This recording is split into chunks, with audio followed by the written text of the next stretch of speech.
Yo, Sneak This Podcast, episode 234. No George in the building. Greg is the only one in the building, but we do have the homie Jay. You might know him on IG as at Shanghai Soul. Pew, pew, pew, pew, pew. Yeah, okay. Air horn, air horn. I thought you were going to get all those sounds installed. And stuff. I had plans on buying this other board that has stuff like that, but my concern is being corny. Like, I don't want to like turn it into like one of them corny sports shows like them used to have like a bunch of bells and like cow horns and weird stuff like that. But like I was telling you before we started, man, I almost canceled. I was about to be like, man, Jay about to be heated because I got my second vaccine shot yesterday. Last night I was down for the count. All right. Like, I heard that the second one is rough. Like, I'm talking last night I was about 11:30, started shivering. I'm talking I was violently shivering, like with the chills. And then I was sweating like crazy. I'm talking the sheets were soaked, my face was dripping. I mean, I smelled like ravioli. That's how sweaty I was. I stunk, all right? And like I just started wandering the hallways. Like I was just like out of it. And then I had one of those temperature guns. You know, you like check the temperature. I was in the middle of the hallway, like trying to figure out how to use it, but I was shaking so much I couldn't pull the trigger. And it sounded like I was about to commit suicide. But I was like, I woke Rocio up because I was shaking in the hallway trying to pull this temperature trigger on my head. And I was just like, oh my God, like something is wrong. Like, even though I knew that this was going to happen because they said it was, but it didn't happen to a lot of people that I know. But man, I was like, I started work at usually around 5 a.m., 4 a.m. I didn't get out to bed until about 9:30. I couldn't move. Like, I just couldn't figure it out. Like, I thought that was it. I thought I was about to die. Tell you the truth. There's a lot of people at work that got the shot, got the second one, and they were feeling pretty sick. Like, they were saying that it was because they said that the first one they couldn't feel anything and they felt fine, but they said that the second one was really, really rough. It was a rough one. And you know what's funny was when I got the first vaccine, I got my first shot, I thought maybe I just haven't had a shot in a long time. Like, you know, when you're an adult, like you don't get many shots, you know, and unless they like draw blood. And the first shot they gave me, it felt like the longest needle ever. Like, I'm talking, it hurt. I remember I jumped because I couldn't believe how bad it hurt. And shots usually never hurt. This one, I was like, I made her show me that she actually gave me the shot. It didn't even feel like she touched me. I was like, whoa, no. Did you give me the shot? She was like, yeah. I was like, no. Like, did you poke me? Like, put it in me? Pause. Yeah. And she was like, yeah. Because you couldn't feel anything, right? Couldn't feel it at all. But man, last night. Yeah, a lot of people were saying that. I was laying in the bed. And you know what it was because I was like, you know what? I'm not going to work today. But since I do the podcast, I was like, I have to go to work. Because if I don't go to work, people that my job, a lot of people know about the podcast. So I was like, well, I can't not go to work, but then show up to a podcast, you know, doing it. So I was like, yeah, I don't want to do that or whatever. Plus, I was like, I don't want to do this. It's like that for me, because you know how I coach basketball, right? And so I love coaching, and you know, obviously that's right after school. So if I missed work and then they saw me like coaching basketball, they'd be like, wait a minute. Weren't you not here today? Dude, do you coach like an outside team or the school team? I coach the school team. Oh, okay. Yeah, because I coach the boys varsity basketball team at school, the school basketball team. Dang, look at you. So it's not like an AAU. It's not like an outside team. Well, when you had posted the stuff of getting the sneakers from Converse, that was my first time seeing them in a classroom setting. Usually, like, they'd be at the gym, but like they were in that room or whatever. Yeah. So I was like, oh, it must be the school team. I mean, if you want to talk about that real quick, because that was kind of dope. You know, everybody was like, man, that's crazy. You know, how did that even happen, or why did that happen? So, I mean, this happened. So this is the second year now, which is funny because I told the kids, like, don't get into the habit of expecting free kicks and stuff. Right. Because this is the second year it's happened now. And so one of my good friends, he works at Converse. He works at Converse now as the head of their basketball division. And we were friends before he started working there. And I've known him for like 6-7 years now. And he knows that I coach the basketball team, and I've been coaching the boys for 4 years now.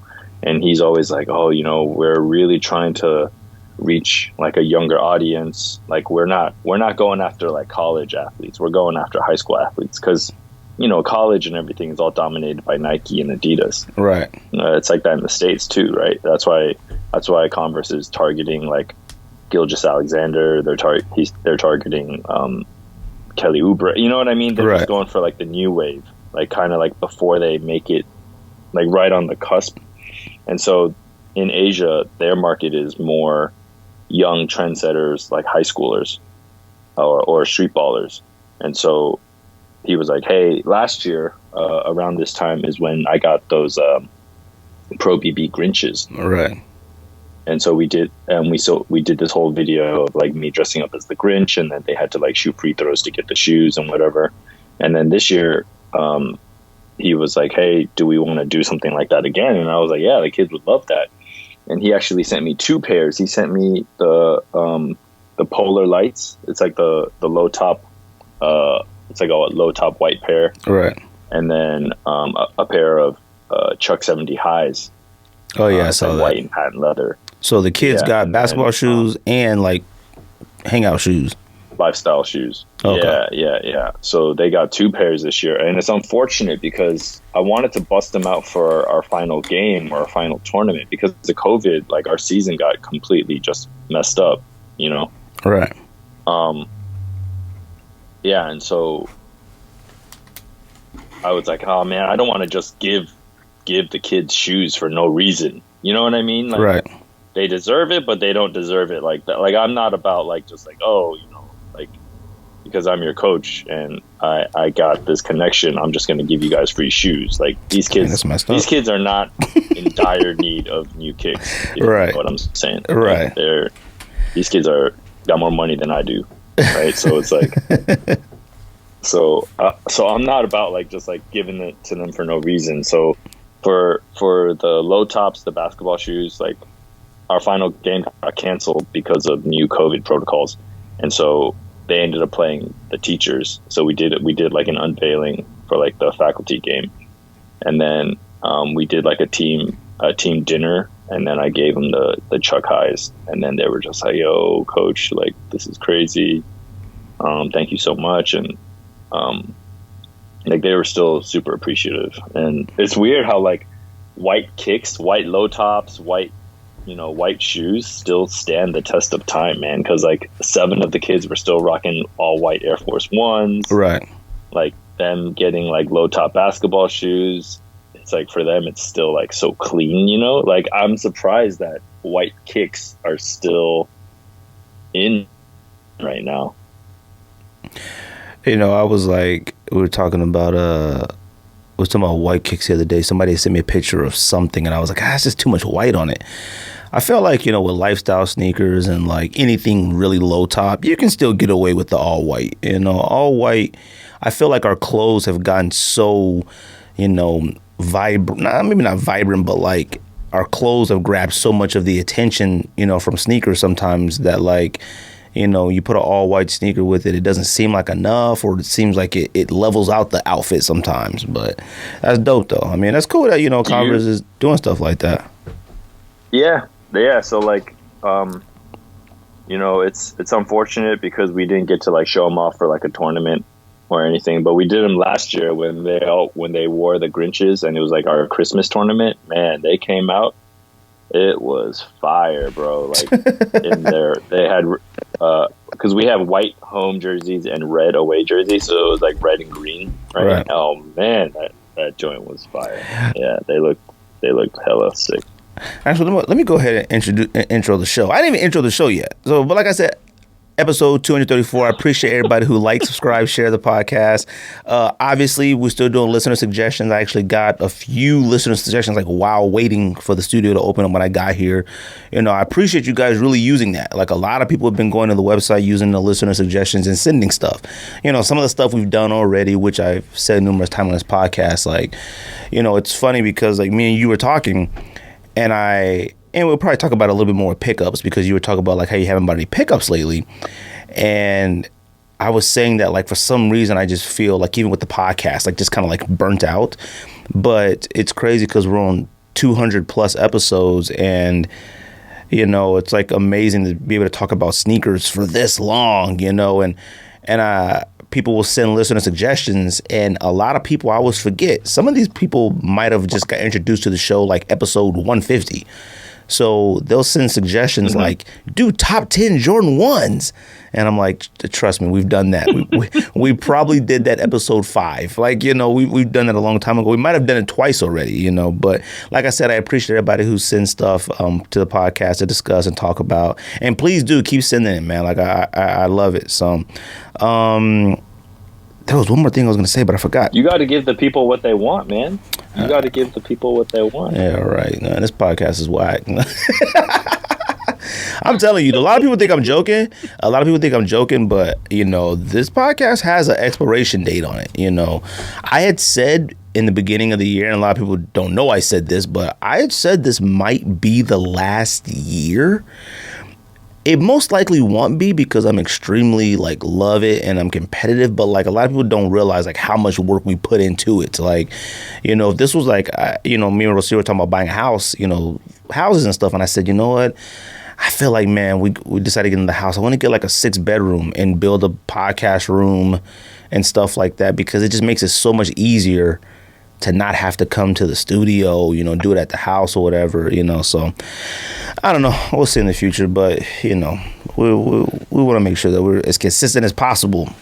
So you want to do? Oh, Jay and I will be doing top 10 Chinese themed.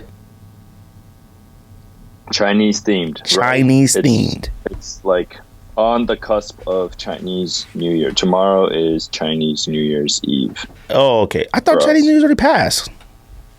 Well, good, because I was like... No. It's the week of the 10th to the 17th. Okay. And that's a really big deal out there, right?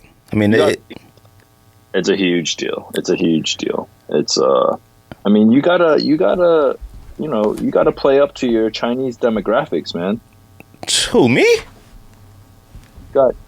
You're missing out on 1.5 billion fans of the show right now. You're the international correspondent. You're the international correspondent for us. You're supposed to be taking care of that.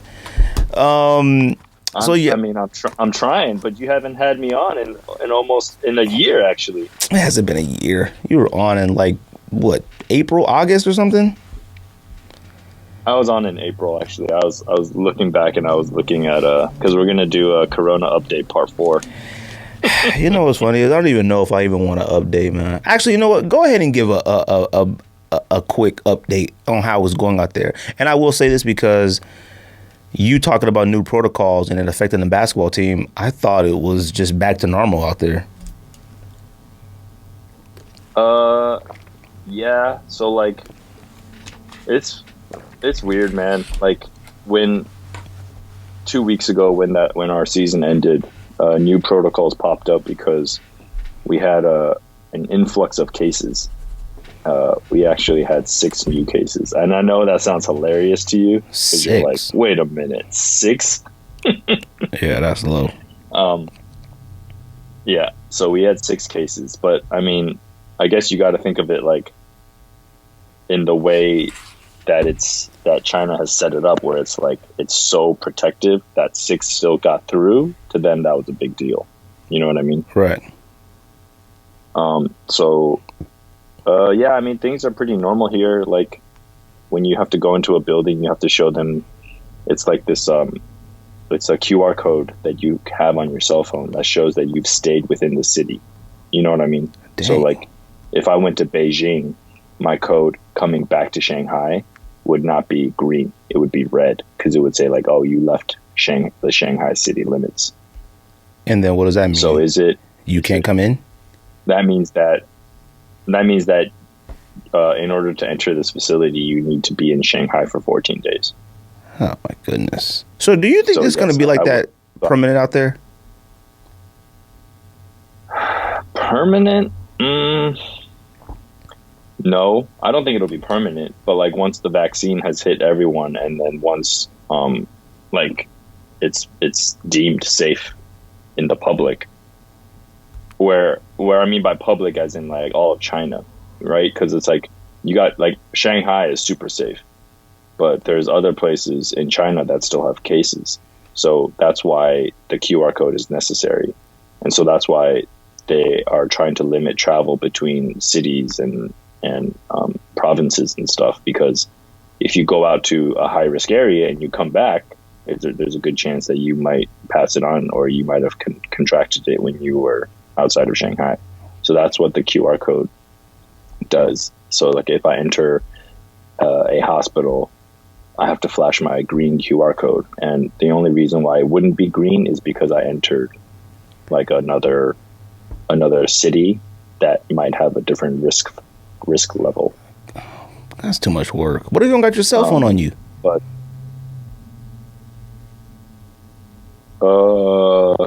I mean, like you have to have your cell phone on you. Like if I want to go to a hospital to like take Catherine to go get shots, I have to have my cell phone on me, or I'm not going in. It ain't like that with just like basic places like the grocery store or nothing, is it? It depends. Like some nicer malls, they will be like, oh, like show your QR code. Anywhere where there's like larger crowds, which makes sense, right? Like you want to make sure that if there's going to be a larger crowd, then you want to make sure that everyone in there is safe.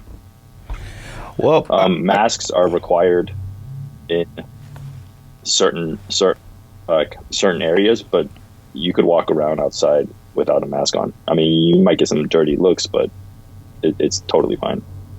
Oh, I mean, it's like that out here. I mean, everybody out here, they're outside. They're not wearing a mask mostly. But I would say like 95% of the people still wear a mask out here. Like that's just it's just become part of the way of life now. And but I mean, we just got some news like about summer travel and stuff, and it looks like we'll be staying in Shanghai this year just because we don't want to go through the quarantine process. Because me going back to Taipei to see my parents, I got to quarantine 2 weeks there. And they set you up. They set you up for quarantine, right? Or do you got to pay for it? In Taipei, you have to find your own. Yeah, you got to pay. But in Taipei, you got to find your own. When you come back to Shanghai, they'll set you up, but you still got to pay for it. God, man, that is just a lot of work. It's a lot of work, so it's not worth the work, and that's a big reason. But a lot of people are probably going to end up quitting their jobs because, our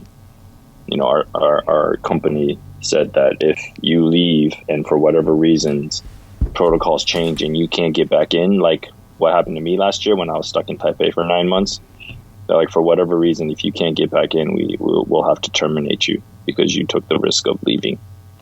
What have you ever stayed over there in the summer? No, I've never. I stayed for because we get about 6.5 weeks. We get almost 7 weeks. I'll stay for 3 weeks and then I'll go back to Taipei for 3 weeks, or depending on, we'll go to the States or whatever. I've never stayed for the whole summer before. So, it'll be all right, though, because it'll just be me, Grace, and Catherine, just playing with the baby. Oh, well, I guess that's fine then. Yeah, it doesn't... It sucks because we can't see my parents, Grace's parents, and Catherine won't see her grandparents in almost a year, So right. They're missing out on a big chunk of her growing up, which is unfortunate, but considering the circumstances, I'd rather be in a safe place and be able to move around freely and not feel worried or right in a dangerous situation. Yeah. Well, I guess that's a good thing then. So as long as you guys are comfortable with it, then, I guess it really isn't a super duper big issue or whatever. Yeah, like there's some people that are freaking out just because they haven't seen their parents in like almost 2 years, you know, because Right. people that stayed in Shanghai last year, they're not going home. They didn't go home last year. They may not go home this year. And, you know, their parents might be a little bit older or whatever. And they're Right. like, I can't go that long. That's crazy, man. Yeah. Well, I mean, I guess, you know, honestly, I was expecting you to get on here and say, like, man, it's cracking out there. Like, you know, it's bad. Like, the clubs and stuff are still open, right? Clubs, bars. I mean, they haven't closed since like April of 2020, bro. Like, yeah, I remember you had said that, but like, I didn't know if maybe anything had changed or whatever.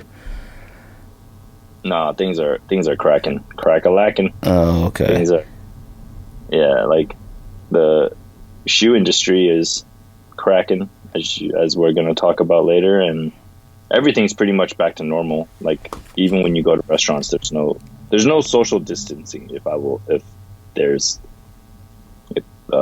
going to talk about it, the only thing that is different is people wear masks, and you have to have your cell phone, so you have a QR code. Everything else is like business as usual. They should put the QR code on your mask. Well, I mean, that's cool. So, I mean, I'm, you know, people always, every time you come on the podcast, they do want to hear how it is out there, because over here, I mean, you've seen how it is over here. I'm sure you guys have kept up on the news somewhat. People are just basically doing whatever they feel like. So, you know, they're still mad, still complaining. I mean, you know, people are a lot better. I will say in Arizona wearing their mask, but like the deaths and stuff and hospitalizations here are still through the roof. And the vaccines, yeah, is it still like full? Are they like still at capacity and stuff like that? I'm not sure if they're still at capacity, but like, I mean, it's still, you know, I think we're probably still one of the worst areas in the country. So, you know, a lot of people, I will say, you know, when I went to go get my vaccines, it was packed. Like, if it wasn't for me being, you know, who I am, you know, I would have been waiting a long time. You know, when I drove up, I was like, oh my God, this place is packed. And I drove up and they were like, who are you? And I was like, well, you know who I am. And they was like, go to the front, Mr. Robinson. And I went straight to the. You flashed the black card out. You know, I said, you know who I am. And they said, I didn't recognize you with the mask. And I went straight to the front, got shot in the arm, and then dipped. Actually, you know, you had to wait like 15 minutes. You got vaccinated. Did you get vaccinated yet? Or are you not? I did not. Well, so like obviously in China, like you can only get the Chinese vaccine, and it's like they said it's like 60 to 70% effective. But that's not the reason why I didn't get it. I didn't get it because you know how like you say you felt sick, and right. Like you kind of like, because I know people that did get sick, right? Like they did get the flu, right? And I don't want to get sick and then get Catherine sick. You know what I'm saying? Right. And I mean, it was only for like 8 hours, you know. Like right now I'm back. Well, I mean, I know people that got like a cold and like got the flu. They got the flu. Right. And so I was like, oh, nah, like I don't want to like purposely get sick and then give it to Catherine. So I'm just going to hold off for now. Well, that was good then. Did the rest of your family get it? Get the vaccine? Yeah. No, technically, I guess I might be able to get them right now. It won't let me take care of them yet. It's only gonna right now for me. They do have one where like anybody can sign up for it and get it, but Rocio isn't really hyped on getting it yet. And you know, for the kids, I'm just not sure what I think about it yet. Like I don't know if kids should be getting it now or if kids are even getting it. You know, I don't know what it would do. Like, I would say this, if what happened to me last night with that one, I couldn't imagine any of my kids feeling that way. Like, oh yeah, they would lose their minds. No, I legit felt like I was dying. Like, I've had the flu many times before in my life, and it's been bad. But that last night felt like, I mean, I can't even describe it. It was so bad. My lower body was like frozen, like it was stiff. Like I was laying down, shivering, and then when I stood up, it felt like my legs were gonna break off like popsicles. Like I couldn't walk. I couldn't move. My neck, the back of my head was like, it was awful. Like, I took the most Tylenol and ibuprofen ever. Like, I was texting my sister-in-law. She's in the medical field. And I was like, look, what's the highest milligram of ibuprofen or Tylenol I could take at one time? Because taking the 2 every however many hours, it wasn't cutting it. I needed to take like 6, I was I wasn't doing it. No, I wasn't. All right. You were starting to break them open and do lines on the table. So I was about to start chewing them. I was like, you know what? I don't got time for these to dissolve. I'm about to just start chewing these up. Jay, you got any pickups, like, Jay? John McClane in Die Hard. You right. Pickups. Pickups, Jay. Yeah, I got 3. 3? Whoa. You just told me you haven't had any pickups. Yeah, and then I was like, yo, I'm going on the pod. I got to get something. Oh, my goodness. What you got? You could have said anything between the block of the last time you were on and now. You didn't have to buy anything fresh. No, I didn't. I didn't buy it just for the pod. I'm just playing. Oh. But I posted most of them. I did get the Jordan 1 low Chinese New Year. Oh, yeah, I saw that one. And you said you hated it. Before it came out, you said it sucked. I don't know if I said it sucked. I said it looks kind of tacky, which I still do think it's tacky. I think you can only wear that once, like for a week out of the year, and that's it. And thank God they did not put like a Chinese zodiac on it, because I remember we talked about this last year, and we'll talk about it again. But it's like when they put the zodiac specifics on it, you can't wear that again, like every year. I mean, maybe not in China. I guess. Like in China, might someone of Chinese descent. Like if I saw someone in the States wearing like a year of the pig shoe or like a year of the ox shoe, and it's not the year of the ox, I'd be like, all right. Oh my God. Well, trust me, they could wear it here. Nobody would nobody would know the wiser. And I will tell you this, I do have my I do have that one on my top 10 Chinese themed sneaker list. Oh, word? Okay. You didn't put that on there? Okay. Well, I don't want to ruin the surprise. Let's save that. Let's save that. God. I picked up the Nike Dunk Low Pink Pigs. Wait. What? You got those? Yeah. Oh, how are you able to get those? How did I? Yeah, what you buy them on StockX or something? Or did they come out there? No. Yeah, they came out here. Oh, I didn't know that.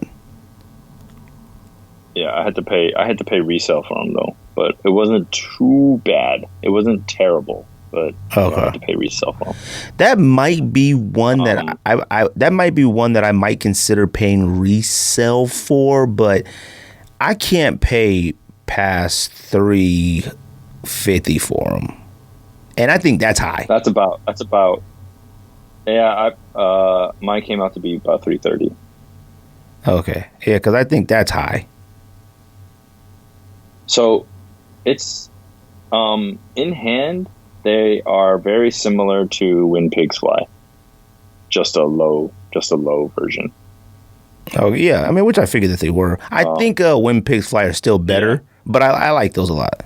I think so too, but I mean, you have a lot of pink shoes, so I don't know if those would even crack your top 10 pink shoes. Oh no, they would. All my pink shoes are New Balances, basically. Oh, okay. Yeah. I mean, it's just like there's no variation, right? It's just the midsole and then the upper is all pink. So it's not like there's not a lot of like design to it. You know what I'm saying? Like, what was the boring almost? What color was the second laces? Was it just white? Yeah. That's whack. They should have added another color in there, they should have put blue laces, something in there to like really kind of throw them off a little bit. That's what I'm saying, because it's like if you throw in the pink laces in there, it's just so like right. It's just monotone. Like it kind of like takes away from it being like it doesn't even pop. I know the color itself pops, but then if the laces are monotone pink too, it's like it's kind of muted. It kind of like floods it out a little bit. And then the next one is I picked up so it was on a it's this website in China that is a resell. It's a consignment store. It's a consignment shop, but they do this thing. It's actually kind of cool idea. Every week they do it twice a week, where for people who don't want to wait to sell their shoes, because you know how like shoes could sit for a long time and people are like, oh, I need the money or whatever. Instead of lowering the price, they do like eBay auctions. They do like auction style. So I picked up a pair. So like this pair went on. So I'm always constantly on that website, like looking, like, oh, okay, like what's going on auction for Wednesday? What's going on auction for Sunday? And a pair of Jordan 1 Gucci. I picked that up for 110. Which Gucci's? The green, black Gucci's, or like the all red? the all red Gucci's with like the kind of gray liner. You didn't wait, the gray liner? Are you mean the green velvet? Yeah. Oh, okay. You don't already have those? No, I have Gym Reds. They're kind of similar, right? If you think about it, like they all have the red toe cap and the suede toe cap, and right. Stuff. Like I know the green ones are better, but I mean for 110, I was like, I can't really pass. Whoa! You mean you think the green ones are better than the all red Gucci ones? Well, I have too many red Jordans. That's what I'm saying. Oh, that's Jordans. Like a green and so, yeah, but. Another pair that I was almost going to pick up, and you can tell me whether you think this was a good pass or not. I will. Is that they had the Air Force One Savage Beast on good pass. Auction. Because I have those. Well, I don't have them anymore, but I had those.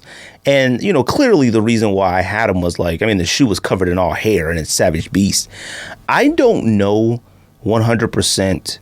I'm assuming it was a Halloween shoe, but when I had the shoes, they kept saying... Yes, it was a Halloween shoe. It was a Halloween. And see, they kept telling me, somebody had kept telling me that the shoe was made for University of Texas basketball, and it was like for Kevin Durant or something. I don't know what it was. It was something, but I knew it was always to be a Halloween shoe.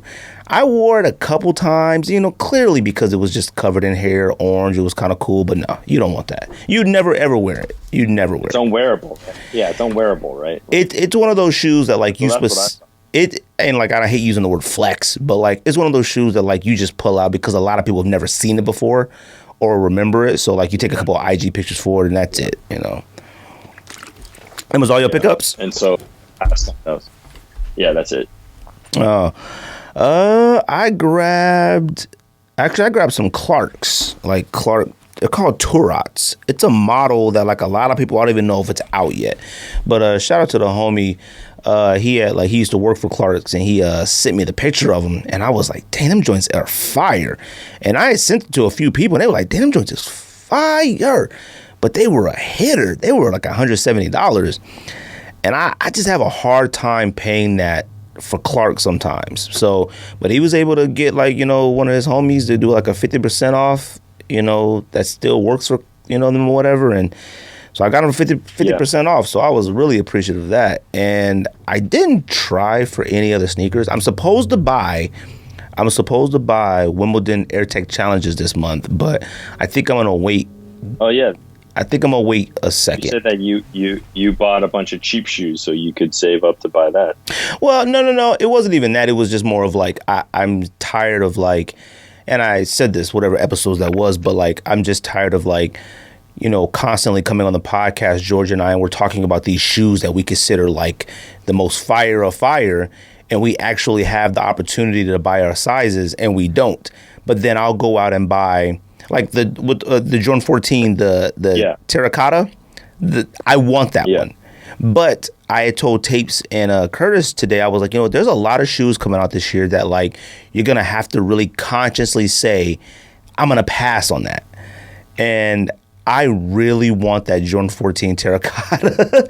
But I think I'm going to have to like, and not to say that like I'm guaranteed a pair because I'm pretty sure a lot of people want it, but I think I'm gonna have to pass on it, you know. And we'll talk about that in releases or whatever. And I don't have any more other pickups or whatever. So sneakers that do come out this week, you know, so we could get into topics. The neutral grays. Because I think we can add this segment now, because we can add what comes out in the States and then what comes out in China. Because I know, because on my feed lately I've been like posting like what's dropped, and people are like, "What? Like those came out already? Oh my god!" Like it's totally different. You know, you wearing these sneakers right now? I'm at the house. Oh, chilling, okay. But I'm wearing my number one Chinese themed sneaker on my foot right now. So I'm not gonna say what it is. You probably know what it is. I would assume you know what it is. If you don't know what it is, then you didn't pay much attention.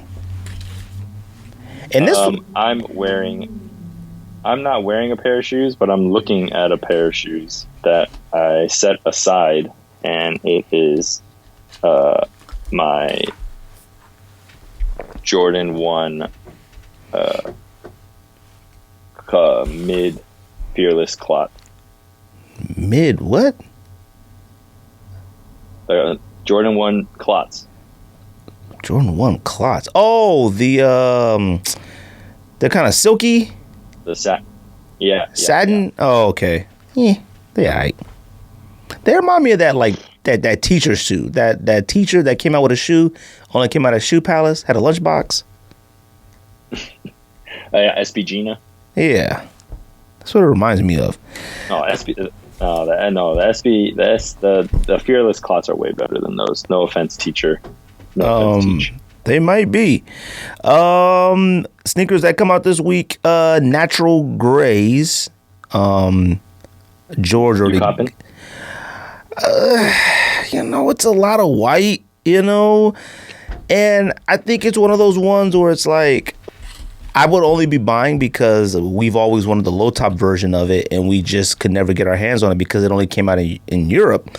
There's been a few times we could have bought them, but they were beat and we passed. So I might try for these, but like an all white Jordan 1 with a gray swoosh. But you don't even wear OG highs. Like these are even higher than that. Would you even wear these?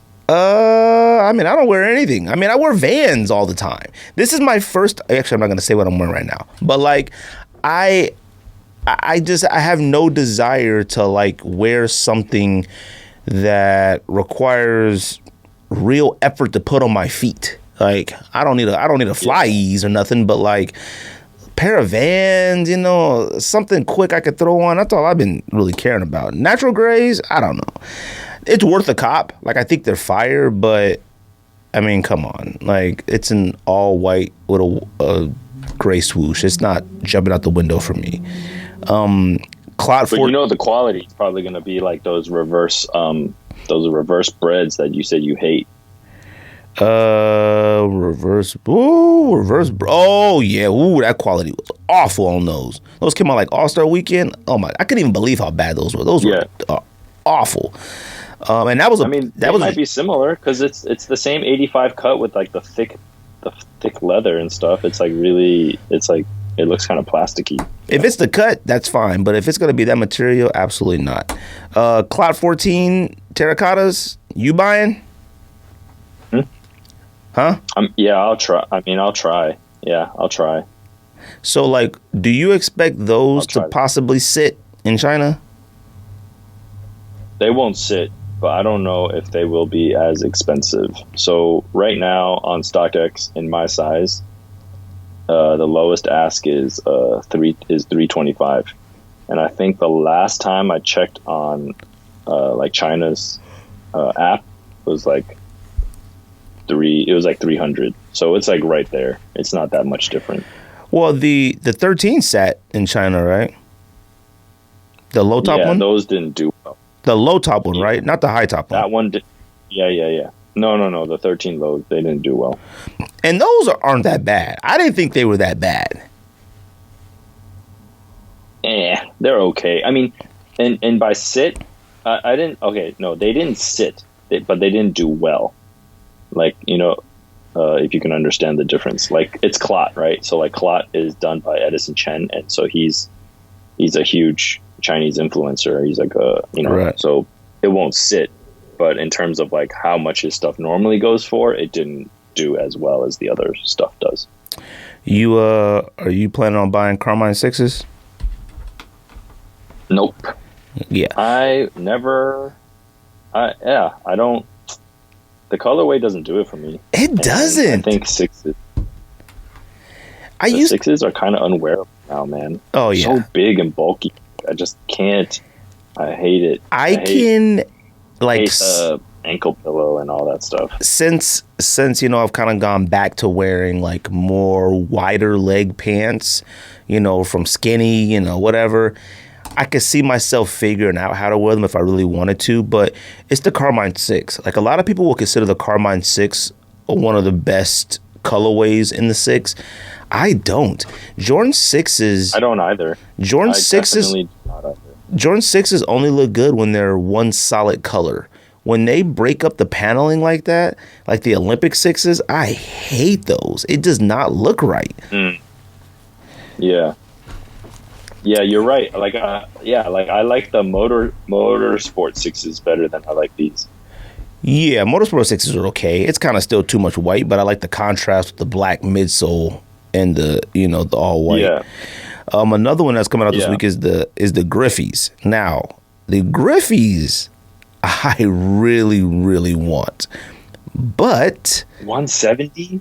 I think that's a hefty price tag for those. They were about that when they, like $150 when they originally released. I thought. I mean, it's not even that. It's just more of like, it goes back to what I was saying earlier. It's like, man, let's say I had the opportunity to buy the Clot 14s and the Griffies and the natural gray ones and all that. That right there is about $600, $700 right there. I mean, natural grays are what, $150? $150? Clot 14s are $200. No, man. No, natural grays are $200. What? Okay. Natural grays are $200. Clot 14s are $200. Griffies are $170. So it's like, why buy 3 items that I think are fire, but I don't really need? I don't know if need's the right word. And then I come on here on a podcast and say, oh my goodness, AirTech Challenge 2 Wimbledons are one of the greatest things of all time. And I could go buy those for like $490 in my size. You know what I mean? Yeah. Yeah. So I'm trying to like avoid doing stuff like that. You just got to prioritize. Like, what do you really want? Right, but I find it very annoying that like a Griffey. I want to get the Griffey because there's 2 colorways of the Griffies coming out this year, and I do want to get both of them. And in my mind, I feel like if I want to pay $170 for the Griffey later, I should be able to. But they're like $290 and stuff on all the resale sites, and I will not pay over retail for a Griffey sneaker. There's a reason that Nike and these brands stopped making baseball trainer sneakers. Like, none of these baseball athletes have signature sneakers anymore. There's a reason why. And so like, I'm not doing it. I think one other thing that's... Okay, so do you think that shoe... Let me ask you, is this shoe wearable in 2021? What? It's huge, man. What? The Griffey. I mean, I've gotten away. I've tried to step back from the what's wearable and not wearable anymore, because things that became unwearable, we begin to blame it on Nike. And I said this a few weeks ago. Everybody's like, oh, you can't wear these with jeans anymore. See, the sneakers never changed. Our jeans changed. Our clothes changed. Yes. So it was like, it wasn't Nike's fault that we couldn't figure out how to wear Bo Jacksons anymore with our jeans. The Bo Jackson sneakers stayed the same. My Air Trainer 3, Air Trainer 1 stayed the same. Our pants got smaller and smaller, so which made the shoes look bigger and bigger. Right now, I'm wearing some Ripstop cargo, and these joints are big. Like, they're almost baggy. So with the shoe I'm wearing now, they look fire. And I could only do that with pants like these. So that's why it's kind of like, you know what? I feel like I could with the Griffies if I wanted to.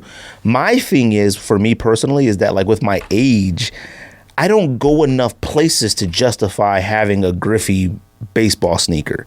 And I think that's what like I should have asked that instead. Yeah, like, and I think like, that's, would you wear it? Like, would you wear this shoe anymore? I wouldn't. well, when you had talked about like kind of like not losing interest, but like a slight disinterest in sneakers lately, that's what it is. Like a lot of times it was like, I feel like with myself personally, sneakers have just become so, it's just too many. Like I just have way too many in the closet. Like I can't recognize what any of the stuff is in the closet. It's just too many. I get so annoyed when they're falling. Yeah, it's irritating. I get super irritated. I get so irritated. It's irritating, and I think about the amount of time that I go in there just staring, trying to figure out what I'm gonna wear, and then I'll take out like 3 pairs and like I don't like the way that looks, and then I leave them on the floor. Now I gotta put them back in the thing. Gotta put them back. It's become work to just have them. We always complain about the work to buy sneakers, but it's a lot of work just to have sneakers. Now, I did say, you know, oh man, I'm going to start going a lot more places and then I'll wear my sneakers. But I'm like, no, I don't want to change what I like in my life. I love staying home. I love going certain places. I don't want to start just going out to places for no reason just so I could wear a pair of Griffies. Like, no. Like, I have no desire to do that. Like, hey, I'm going to go here this weekend just so I could wear Undes something. Nah, I'm good. Like, so then it comes to the point of, like I said, being responsible with my buys. You know what? I really love this Jordan 14 terracotta. I'm not going to buy that. If I had it or don't have it, it really doesn't matter. That new you lasted 2 months. So yeah, I mean, look, like I said, I'm buying the stuff that like I rave about on the podcast. You know, George and I talk about all the time. Like me, I might go buy finally buy Chicago Jordan 1 lows, because I thought with how Jordan 1 lows were coming out that they would have retroed by now, but it doesn't seem like they're gonna retro anytime soon. So I might go pay the $450, $500 for a Jordan low. Now, that's an excessively high price for a sneaker like that, you know, but it's better than buying, you know, 4 pairs of nonsense because, like, it's fire at the moment. To me, you know, I might figure out how to go buy Off-White 5s. I think Off-White 5s might be the best Jordan 5 of all time. So it's like, you know what? So you know what? If you can improve a sneaker, it improved the Jordan 5. That's how good it is. If I feel that way, that strongly about that sneaker, then maybe I need to figure out how to spread my money out a little bit more and then go buy that pair. Now that pair is extremely expensive. But you know what? If I spent $800 on that, well, you know what? I didn't bring, you know, 15 pairs of nonsense in the house. I didn't buy 10 pair of Vans and 3 pair of this and 5 of this, and now I have nowhere to put it. It's annoying, and you know what I mean? Like, I'm just trying to like spread that out as much as possible. I mean, but you should do that though. You should do that. You should, like, that's why I don't get into like lows. That's why I don't get into a bunch of other stuff, because it's like I do like it, but it's not something that I'm like considering like, oh, I really want that over this pair. So that's why I never got into lows, and that's why I'm not like, I don't go crazy on dunks. I only cop the ones that I'm like super, super interested in. And then I have the Go Fly Ease, you know, the ones you put your foot in. I think that comes out next week or this week. You know, you put your foot in it, shoe, no handsless shoe. Yep. I mean, that's not for us, clearly, but, you know, it comes out.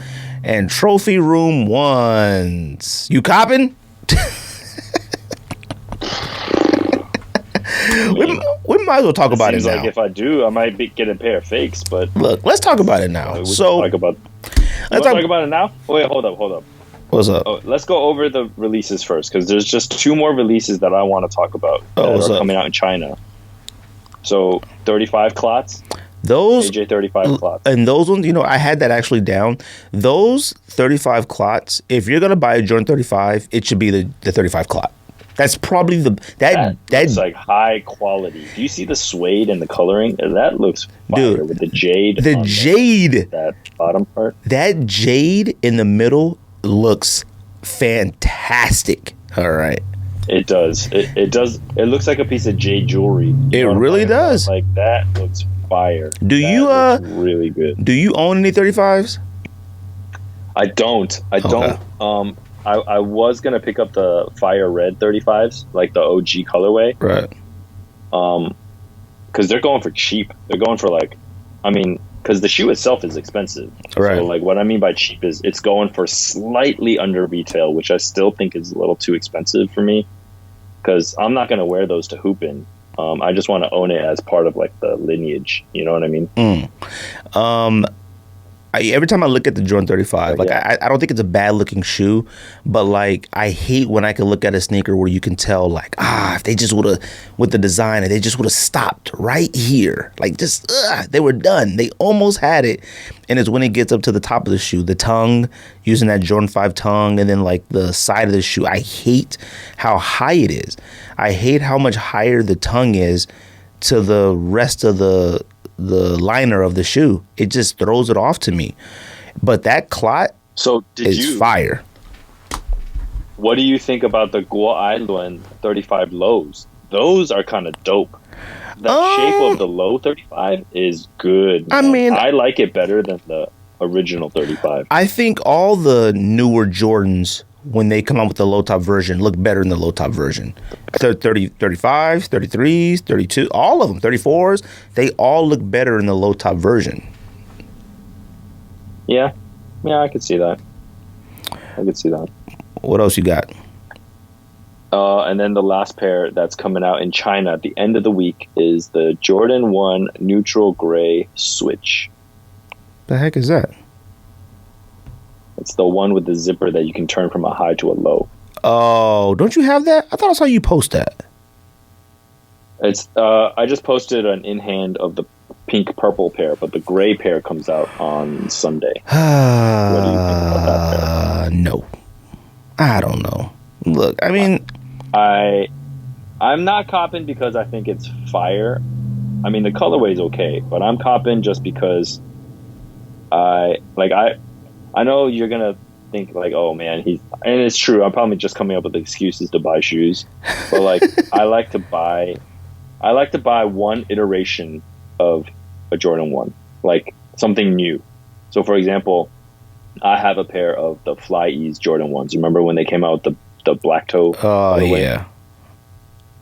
So I have that. I have a one version of a Fly Knit, the bread Fly Knits. And then I definitely want to pick up this pair. Must be nice. Just because it's something different.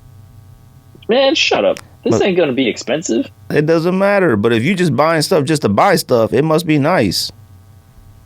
I don't understand this shit. Oh, you got 300 pairs at the crib, and you probably got another 300 more at someone else's crib.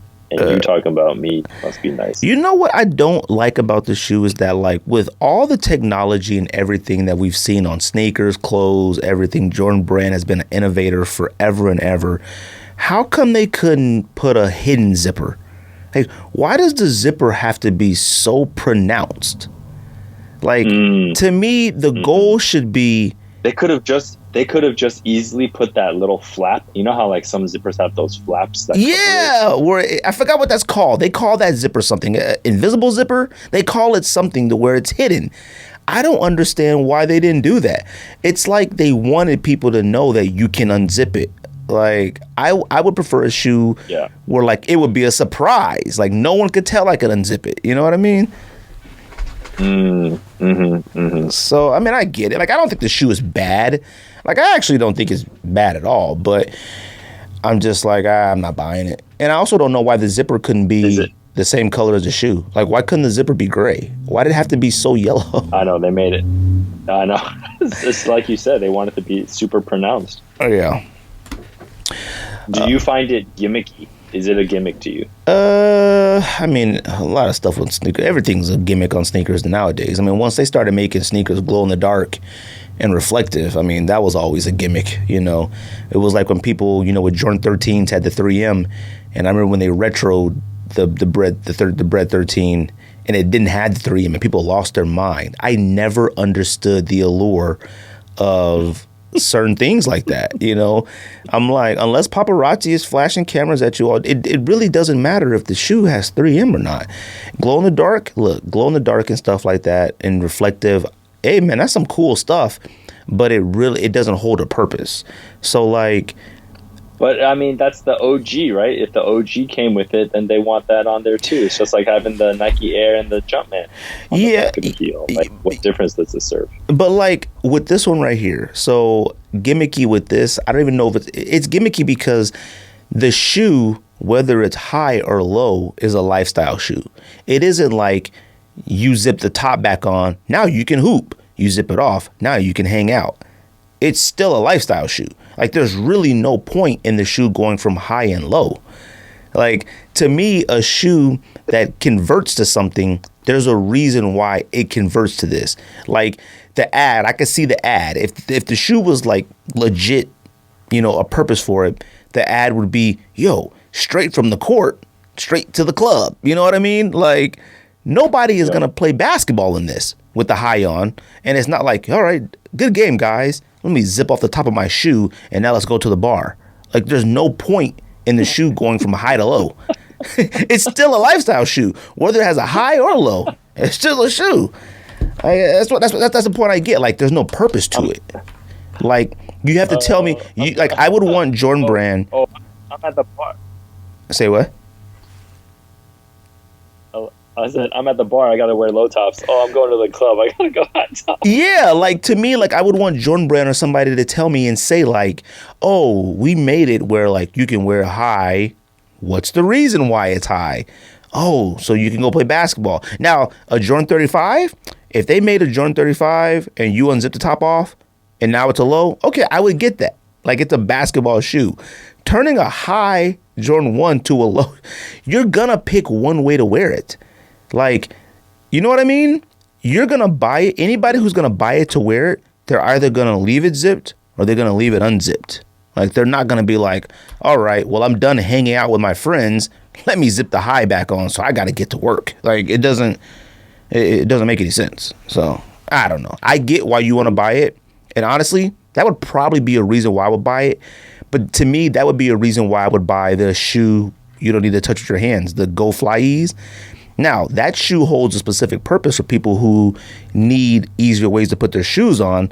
But if I bought it, like sneakerheads are going to ruin that sneaker, that Go Fly Ease, because sneakerheads ruin everything. They're going to ruin that sneaker because it's going to take it away from people who actually need that sneaker, because sneakerheads just want to have the shoe that does something. Oh, look, I have that shoe that you saw on the news where you don't got to touch it. But the Jordan 1 Fly Ease is not a resellable shoe. Like, that didn't... No. I mean, that's... No, I don't think for resale. I think sneakerheads, regular, able sneakerheads with all their limbs and not handicapped are going to buy them just so they can say they have them. Buying a pair of Go Fly E's that are built and created for people with disabilities just so you can have in your collection is some whack stuff to me. Like, I would never... You know what though? Then I think Nike needed to do a better job of marketing it. They had, like, if that's your target audience, then you needed to build a fire ass commercial. Oh, 100%. People with disabilities rocking it, but they didn't. They had a legit dude, like, with all his limbs and fingers and hands, like, bend down and hold the shoe, whatever, and like all that stuff. I'm like, no, then that's not.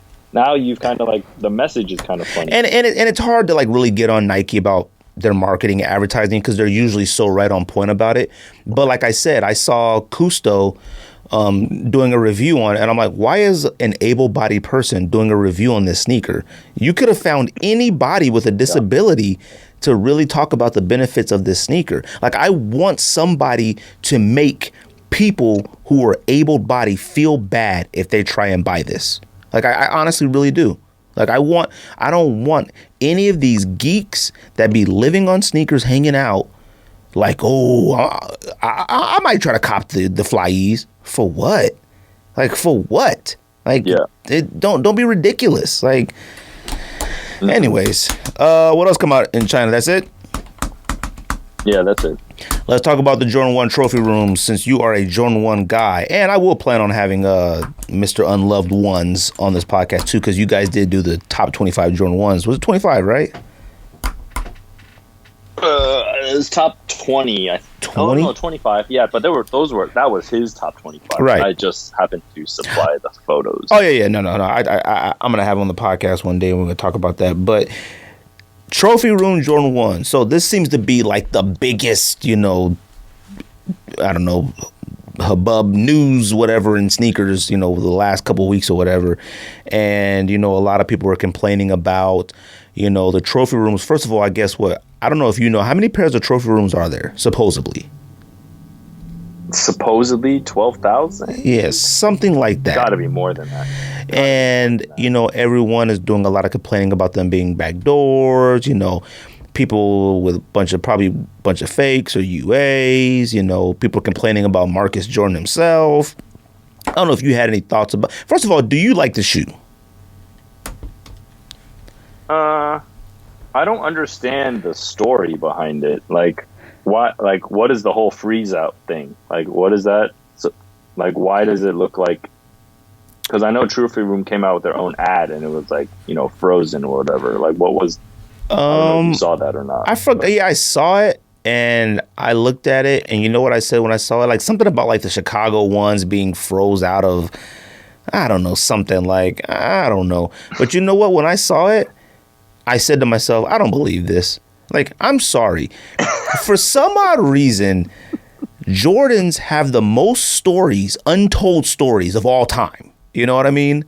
Like, it feels like every year we get a Jordan sneaker where it's like, ooh, Jordan one time went, he tried out for another team and they said no, and they made a secret Jordan 1. Like, even with shattered backboards. Now, a lot of people didn't know Jordan had played on that team, and shattered the backboard and all that stuff. Yeah. So that was like a cool little thing. And there was proof to it. You know what I mean? There was a video. There was proof of stuff like that. Yeah.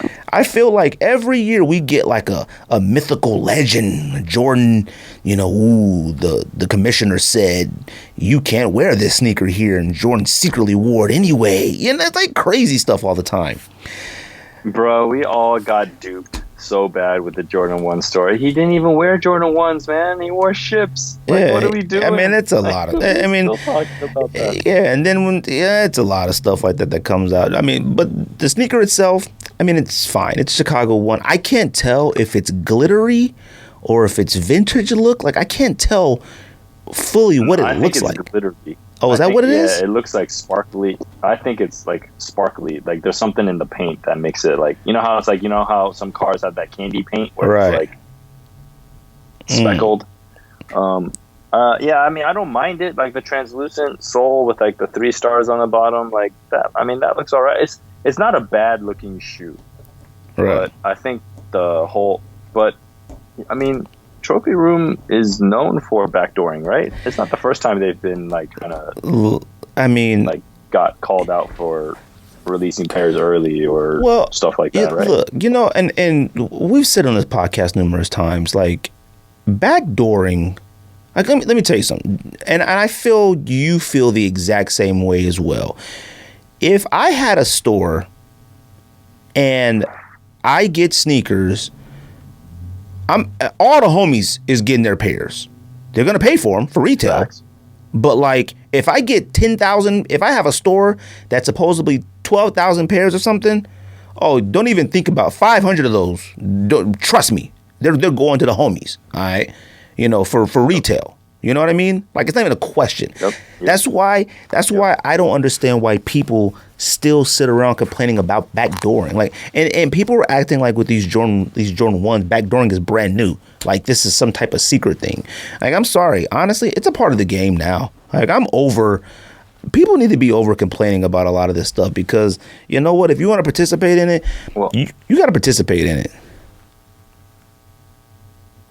Well, I mean, like, it's like you said, right? Like, sneakerheads are like the most fickle and petty people ever, because they're like, we should have a chance at these. That's not fair. Like, well, Right.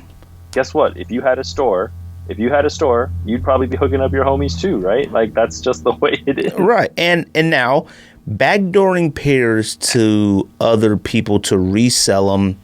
I mean, honestly, I don't really blame them either. Like, I'm sorry. If there are some geeks out there that are going to come and buy 500 pairs at $1,000 each, I just don't see why I wouldn't. Like, and I think the issue that I have with this is that I feel like the sneaker community and sneakerheads are like, they really thought Marcus Jordan was gonna like hold the community down or something. Like, I feel like I seen like one of the homies that sent me something like people were really talking junk about him, like they're mad at him, and I'm like, man, you guys are talking about Marcus Jordan, the one of the children of the greatest athletes of all time, and he's building his reputation and name off being on social media and trophy room and sneakers. I mean, I'll be honest with you, I would feel a little embarrassed if I was him and I'm on the sneakers app. You know, it just would seem like my dad is Michael Jordan. Like beneath him? Like yeah, beneath him a little bit? It seems beneath him. But like for some odd reason, a lot of sneakerheads don't like Jordan has like 3 other kids. You don't hear nothing about those other kids. You would think Marcus Jordan was Jordan's only child. You would think that because he's constantly out here. Now look, you think of Jordan, I think most of the kids, the boys or whatever, I think they play basketball. I know Marcus played basketball. Clearly they didn't meet and was never going to meet the expectations of being the greatest basketball players of all time's kid. So, you know, having this situation, like I know Marcus Jordan feels like really somebody now, considering he has a store, trophy room, gets his own collaborations, yada, yada, yada, yada, yada, whatever. I don't hold Marcus Jordan as being somebody just because, I mean, he's told me to like, you know, F off a few times on social media for talking junk. And oh, word? Yeah. It was a long time ago we first started a podcast. I think it was when I was talking about the Jordan brand curse or whatever. But I had said to somebody, I said, I don't understand why you thought Marcus Jordan was going to be the front runner to like represent the sneaker culture. Like Marcus Jordan is just a regular person. He has a store to do, businesses, and that's it. The trophy ones have become the biggest topic in the last few weeks, and he did his job. Now I will ask you this, Jay. Let me ask you this, Jay. Okay. And this has been the topic too, you know, people talking about, you know, and we've talked about this numerous times. I think you and I talked about this before, like, you know, wearing fake sneakers or UA sneakers or whatever. It's really hard to call sneakers fake nowadays because they're so good. Okay. Mm-hmm. Do you think it will ever become a time where a sneaker is so limited that if you go and buy the UA version of it, it will be accepted? Yes. Okay. I can say pretty confidently, because like living in the country where, you know, obviously most people associate fakes with coming out of China. Right. Living in a country where fakes are made and how expensive it is, and I would say most people here that like the younger people here are more poor than the younger people in the States, if that makes sense. Like the richer, like the richer, the amount of people that have money might be greater in China, but then the amount of people that have no money is also greater in China. Right. Like there's like no middle class. Yeah. That's what I'm saying. Okay. Like they can only buy fakes, and if you're telling me that before, if your fakes were like, you know, SpongeBob Air Force Ones, like goofy like that, then right. Yeah, it was kind of embarrassing. You know what I mean? But right. If you're telling me that you can get a pair of trophy room ones that look in hand 99%, and I have to pay $140, it's a no-brainer to me. Yeah, and it's a no-brainer to me. So like, it's not even like debate. Like, what would you do? Because I understand limit sneakers. Like, I understand like these are limited. I understand these are scarce. Whatever the case may be. But like, when you purposely, or not purposely, but the plan is to only make 12,000 sneakers. And I would tell you this too, if I was like a customer or anybody in the state of Florida, Trophy Room is based out of Florida, I'd be mad. Like, you're talking about 12,000 that you're offering to the world, okay? Yeah. I really feel that it's going to get to a point to where, like, somebody has sent that meme. That meme where it's like 3 Spider-Mans and they're pointing at each other like, hey. Like, yeah. So we all have the same number. Right. But here's what's funny is that nobody would know, at all those Spider-Mans wearing Trophy Room 1s saying we all have the same number shoe, nobody would know it's the same numbered shoe. Fake. Which one's the fake one? Right. Yes, and which one is the fake one? Because the numbers ain't on the outside of the shoe. Like, you couldn't tell. Like, if your only distinction is that, like, I have pair 1, I have pair 1, I have pair 1, then you know what? It's fine. Like, I honestly think it's going to get to the point to where sneakers have made themselves so limited that, like, it's going to be okay to say, like, to verbally say, oh, my pair is a UA pair. And it's not going to be frowned upon. I saw a lot. Here's the thing. So go ahead. No, you go ahead first. Well, no. So I was saying, like, I saw a lot of people in the comments on Trophy Room's page or whatever, like the raffle or whatever.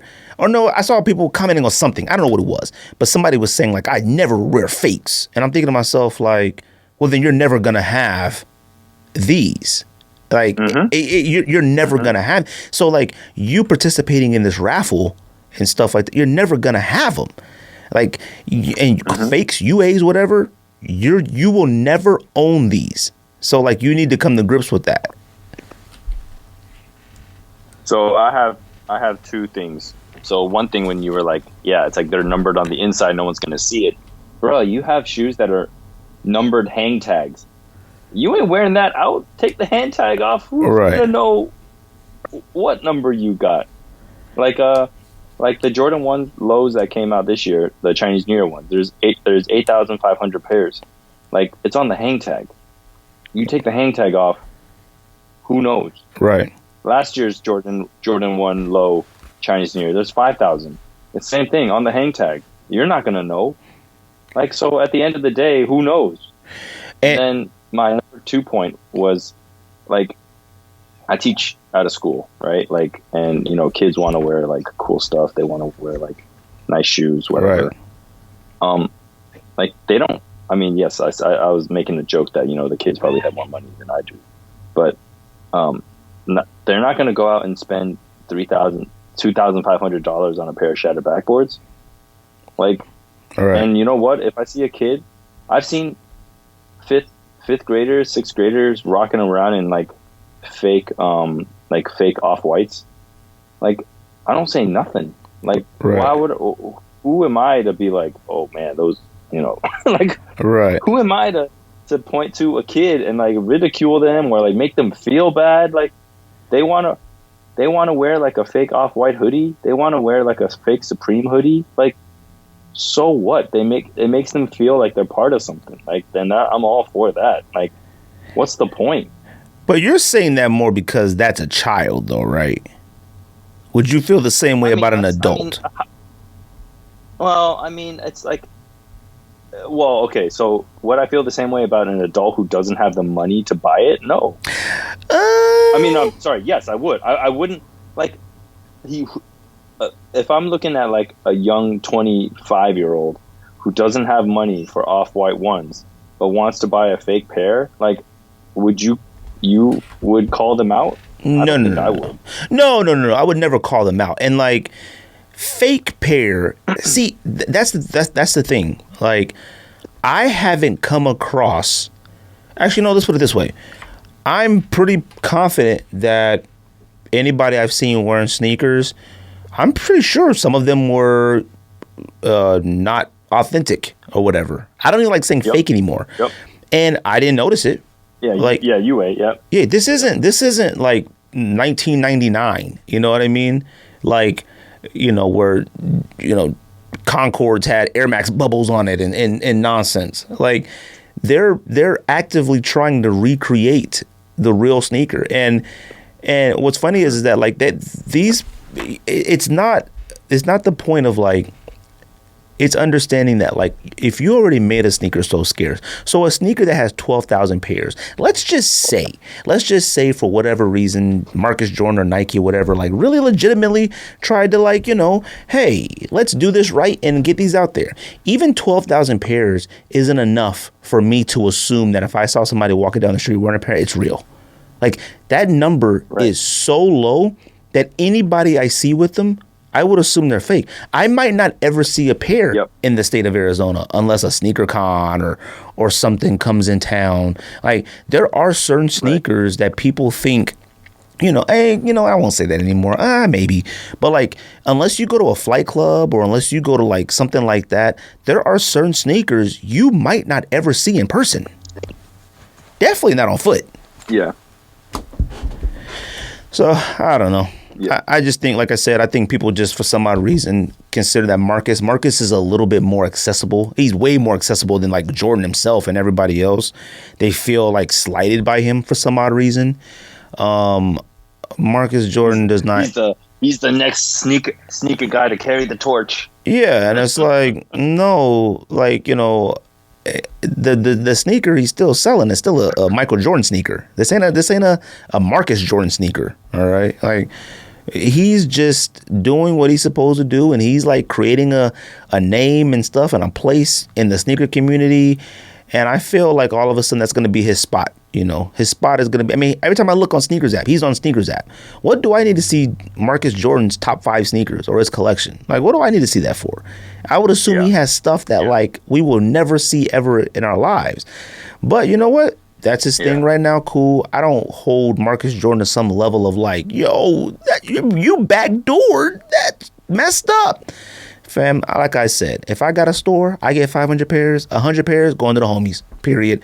I don't care what you think. And if you have a store and you get your own store and you ain't hooking the homies up, fam, like you trash to me. Yeah. Right. What else we're gonna talk about? I did want to talk about. I did want to talk about was the Cosmic Unity pack, because I wanted to ask you what you thought about it. Because me and Georgia talked about it a few times, but the other colorways came out last week. You see the mag colorway? I think this shoe is going to be like everybody's going to want these shoes, and for some odd reason they feel. They got the basketball look, but for some odd reason, I feel like they're casual. Like they feel lifestyle. They're so creative and different that like everybody wants them. I have a lot of thoughts on this pair. I have a lot of thoughts on Nike basketball in general. Like I think the pair looks good. I think a reason why people won't be crazy about them is because they're using the recycle, like they're going like the trash hippie route. Like, I think a lot of people are just like, whatever. Like, I just watched a Nightwing review on them today, and he said that, the materials look good and stuff like that. I actually don't think they look like a good lifestyle shoe. I think the design is too out there. Like, I think it'll be a good basketball shoe. I don't think it'll be a good lifestyle shoe. Well, I look at it as like, a newer basketball sneaker that like I wouldn't feel like it was work to wear. Like I bought like 3 or 4 LeBron 7s this year, and LeBron 7s to me is if not one of the top 2-3 best LeBrons ever. And we used to wear LeBrons casually. Now those are boots basically, but I mean, I feel like these ones won't put forth effort. Like I have to figure out how to wear LeBron 7 that I have now. I don't feel like I got to figure out how to wear these. Like I feel like them using the trash hippie material, I don't know how you can hoop and stuff like that with materials like that, but I don't know. I need to go watch that review. I've never watched a Nightwing video, but I'm gonna have to go find that because It's pretty good. It just came out, I think today or yesterday. Oh, okay. So you should definitely watch it. What colorway? It's not. It was the black with the green. Oh, okay. Insole. Okay. Yeah, it's like the first colorway. So it's funny because they said that up to like a certain percent of recycled material, so it could be like real low, and I don't know if that's like dependent on the pair that you have, which is kind of interesting. Yeah, but I think it'll be a good on-court shoe. But this leads me to my next point. Like when you were like, "Oh, I think like Nike basketball, they hit a home run with these."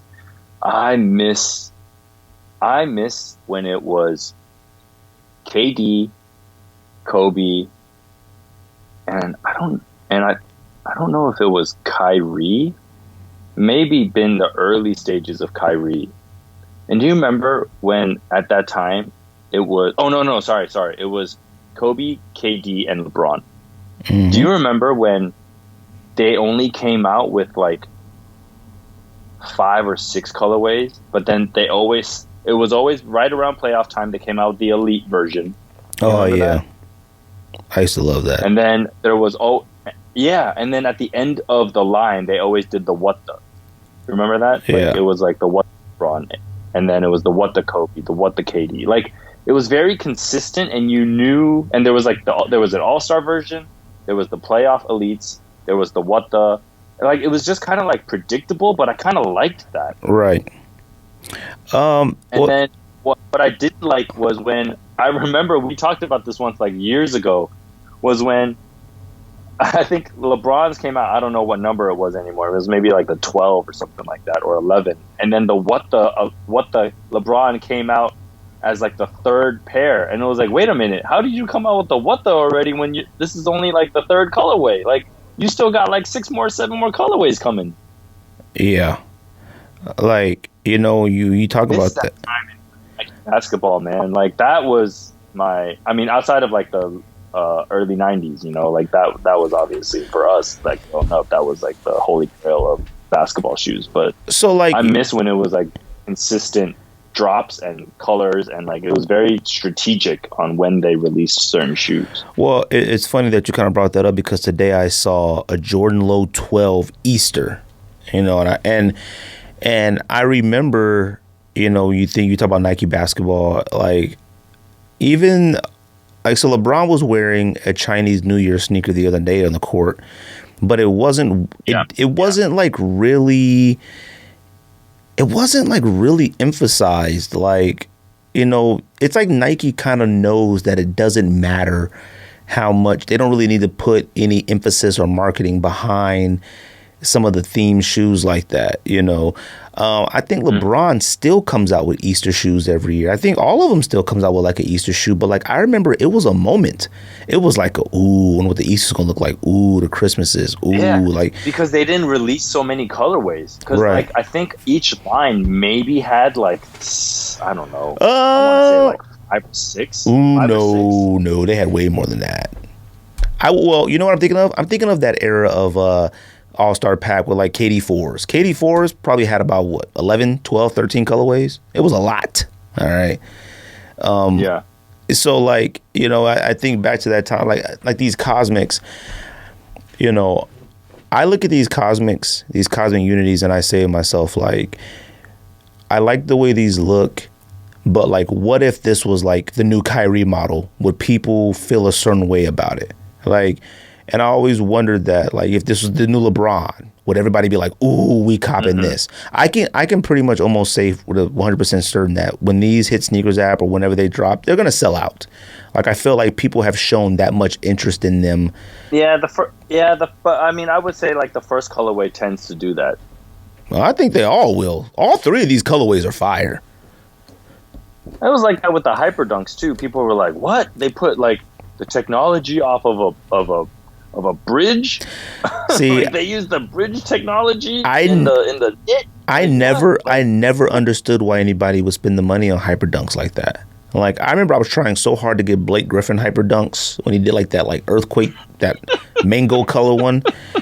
And I'm thinking to myself, like, what was I going to do with those? Now, back then, I probably would have figured out some way to wear them, but them joints are actual strictly basketball shoes.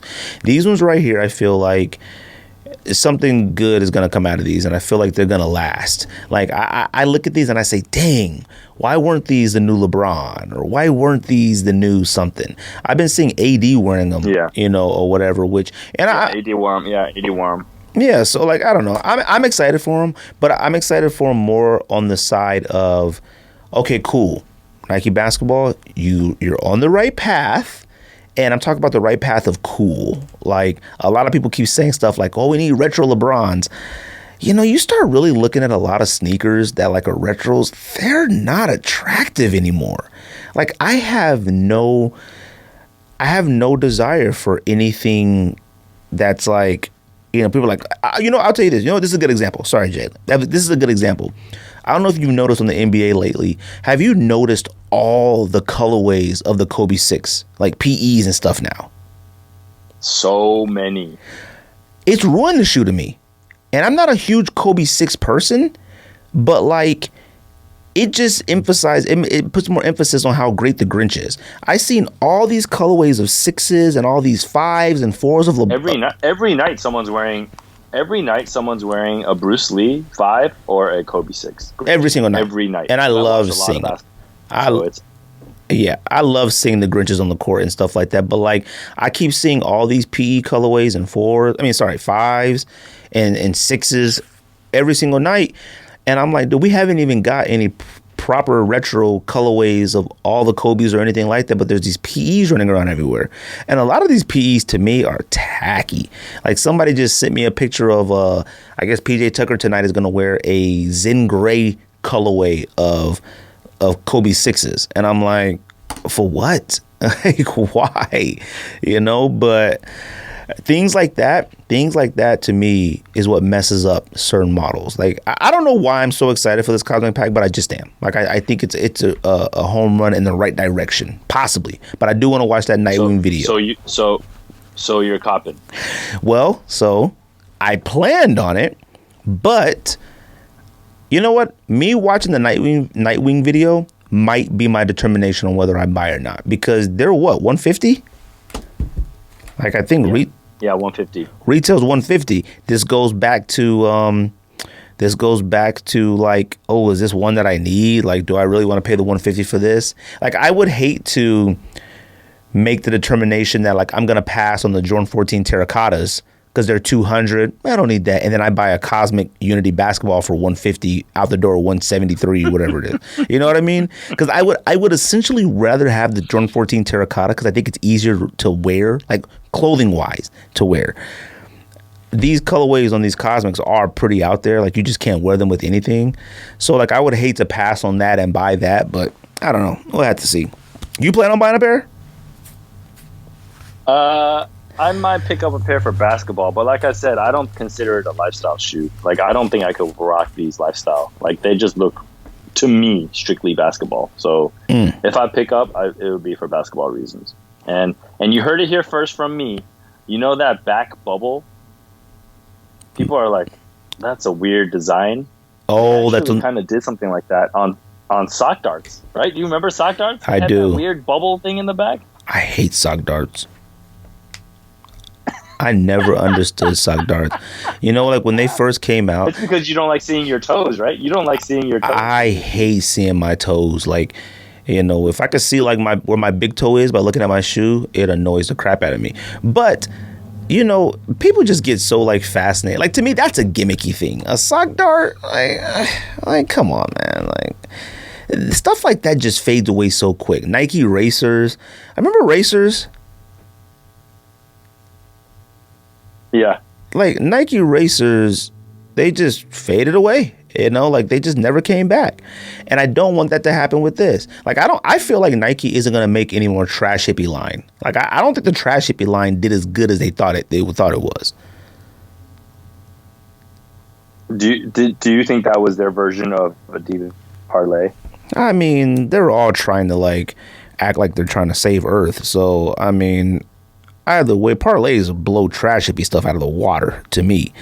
Yeah, but the trash design wise, Right, and when it comes to Nike, they overdo it when it like the trash hippie. The whole point of it was like being made out of specific materials, which I completely understand. But being made out of those materials, did they have to be that colorway? Like every single shoe was the exact same color. And I was like, oh, is that because of the garbage they use? Like, well, what is that? Well, why are they all gray speckled and orange? Like, why is it all the same colorways? Yeah, why do they all have like that baby blue midsole, right? Like, yeah, like why was baby blue midsole? And why'd they have to come out with like 7 pairs at once or 5 pairs at once? Like they could have came out with one model and gradually like tried to fill us out to see if we would want them. They came out with like 5 of them at one time. Because it's not worth it to them to just make one pair. They ain't gotta make their money back like that. They gotta like flood the market. I guess so.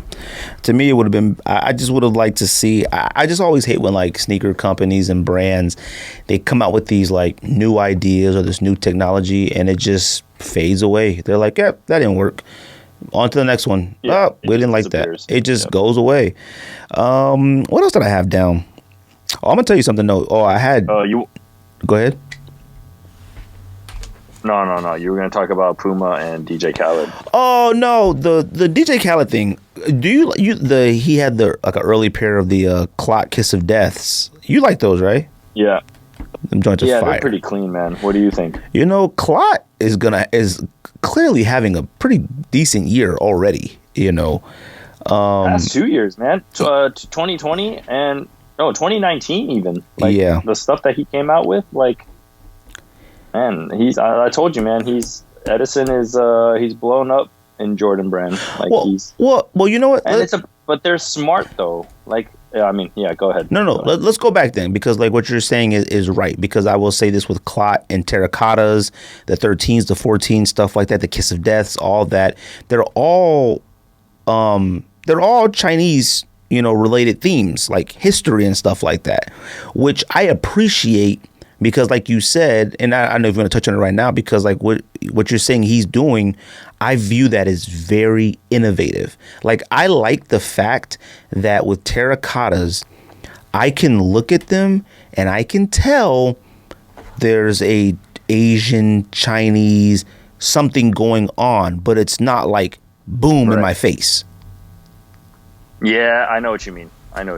It's more subtle. It's a subtle take on it. Yep. So do you feel that, like, I don't know how, like, the consumers out there, like, do they feel, or just you in general, like, about the theme used, for Chinese New Year, just Chinese in general, is it used improperly, or is it just like used as basic as possible so everybody knows that this is Chinese? Well, so, okay, it's like, this could be a whole show in itself, man. Like, there's so many elements to it. Because in one way, Chinese New Year themes are like, or Chinese themes can be really tacky. Like how you mentioned Black History Month print, like, like the past, maybe not this year in particular, but like the past, 4 or 5 years was always that African print, what I'm saying? Like, it was like, it's always the same. Okay, that's it. Like that. Right. And so it's the same thing for Chinese New Year. It's like, you add a piece of bamboo plastic and all of a sudden it's Chinese theme, right? Like, I don't understand. Where's the inspiration for this, right? Like, I do like, though, it's weird because if Edison or if Clot had just did the 13 in that terracotta and he never did it again, it's tacky. But because he's done it consecutively now you can kind of see like, okay, now you know where he's kind of going with this. Right. You know what I mean? Like if he does, let's say he does a 10 in that same terracotta, it's like, okay, now you can see his vision for what he's trying to do. But if it's just a one-off thing, there's no consistency and it's just random. Right. So I think that makes a big difference. And when you were saying how it's a little bit more subtle, I totally agree. However, if you look at the back of the 14, that hang tag is not subtle. That thing is in your face. Man. Right. But I feel like it's just enough. Like, it's a good amount. Yes. Yeah. No, I agree. Like, it's okay. like, but if they added that and then like dragon print on the side with, you know, like a koi fish or whatever, then it's like, oh boy, like here we go. Right. But you know, and this goes back to like the whole Chinese New Year thing, is that obviously you have to do it every single year because it's a holiday that is celebrated by so many people, and obviously in people in Asia, like Nike brand is smart, right? Nike, Jordan, Adidas, all the big shoe companies, they know they have to cater to the side of the world now. Like there's no more, I mean, gone are the days where they don't make Chinese themed sneakers. Like I would say that Chinese themed sneakers are more prevalent than even Black History Month sneakers. I know that may sound kind of awkward to hear, but look at how many Chinese sneakers come out every year, or like China exclusives. Right. It's crazy, man. No, I mean, Nike and China are hand in hand. I mean, since day one, you know. Yeah, exactly. Yeah, exactly. So it's like they know where the money is at, and I mean, some of it is tacky. Like I said, if I got, what pair did I think was kind of tacky? Do you remember an old Nike Dunk High, Year of the Pig? It had like a pig face on the back heel. It was like this pale pink color. I feel like I do. It almost looked like bazooka bubblegum color. It was a really ugly looking pair of shoes. But like that to me is like, all you did was stamp a pig snout. And that's it. Like, I could have done that. I could have gone to a customizer to get that done. You know what I mean? Like, that's not, like, that to me is a gimmick. Like, that, you're just trying to push product. So you think the Jordan 1 lows are tacky? I think the Jordan 1 lows, I do think they are kind of tacky. I'm not going to lie. I do think they're tacky. I own it. I do think it's tacky because of the print. I think if they did just now, let me ask you this. Do you think it would be better if it was, let's say, a bread low with the tassel around the ankle? No, because that would have been lazy to me. Like, I would have been like, so, you found some spare bread lows and threw a tassel on it. Like, to me, my whole thing is, I had to add something to it, but like that to me, like it's a little tacky of a design to me. Well, no, and I get what you're saying, like, because that print right there, I mean, that pattern and print that they use on the Jordan 1 low for the Chinese New Year, it's you don't have to be even familiar with any Chinese culture or anything to look at that print and say that's, you know, Chinese or Asian, you know, like everyone knows that, you know, you don't have to look at certain prints and realize that that's African. Like, you know, it's just very obvious and very easy to do. The one thing about the terracottas that I do like, even on the 13s and the 14s that Clot did, was like the story, you know, about the emperor, you know, the warriors and stuff like that. I like that. Now, him doing it 2 times, all right, or 2 or 3 times, however many times, like, okay, that's a bit much. But I do understand and like stuff like that. That's why back then when I was talking about, like, you know, the Black History Month stuff like that, because you would think that anything that, like, you want people to realize that this is the Black History Month, like, let's make it look, you know, with dashiki and African print on it, instead of like telling a story. Like, I don't need people to know that my sneaker I'm wearing is Chinese New Year. I don't need them to know that. Now, I do need the sneaker to look a specific way to gain interest to where I can tell a story about what it is. And I'm not, you know, super keen and high on my Chinese, you know, history and stuff like that. But I'm pretty confident it's way more than just the same silk dragon prints and, you know, coins and tassels and stuff like that. Like, I'm confident it's more than that. So how would you design a Black History Month sneaker? Because that sounds hard to me. Well, see, to me, a Black History Month sneaker to me would be like, okay, I would want to go to an area. Like, you know what I have a problem with? Like, it's Black history, okay? It's not African history.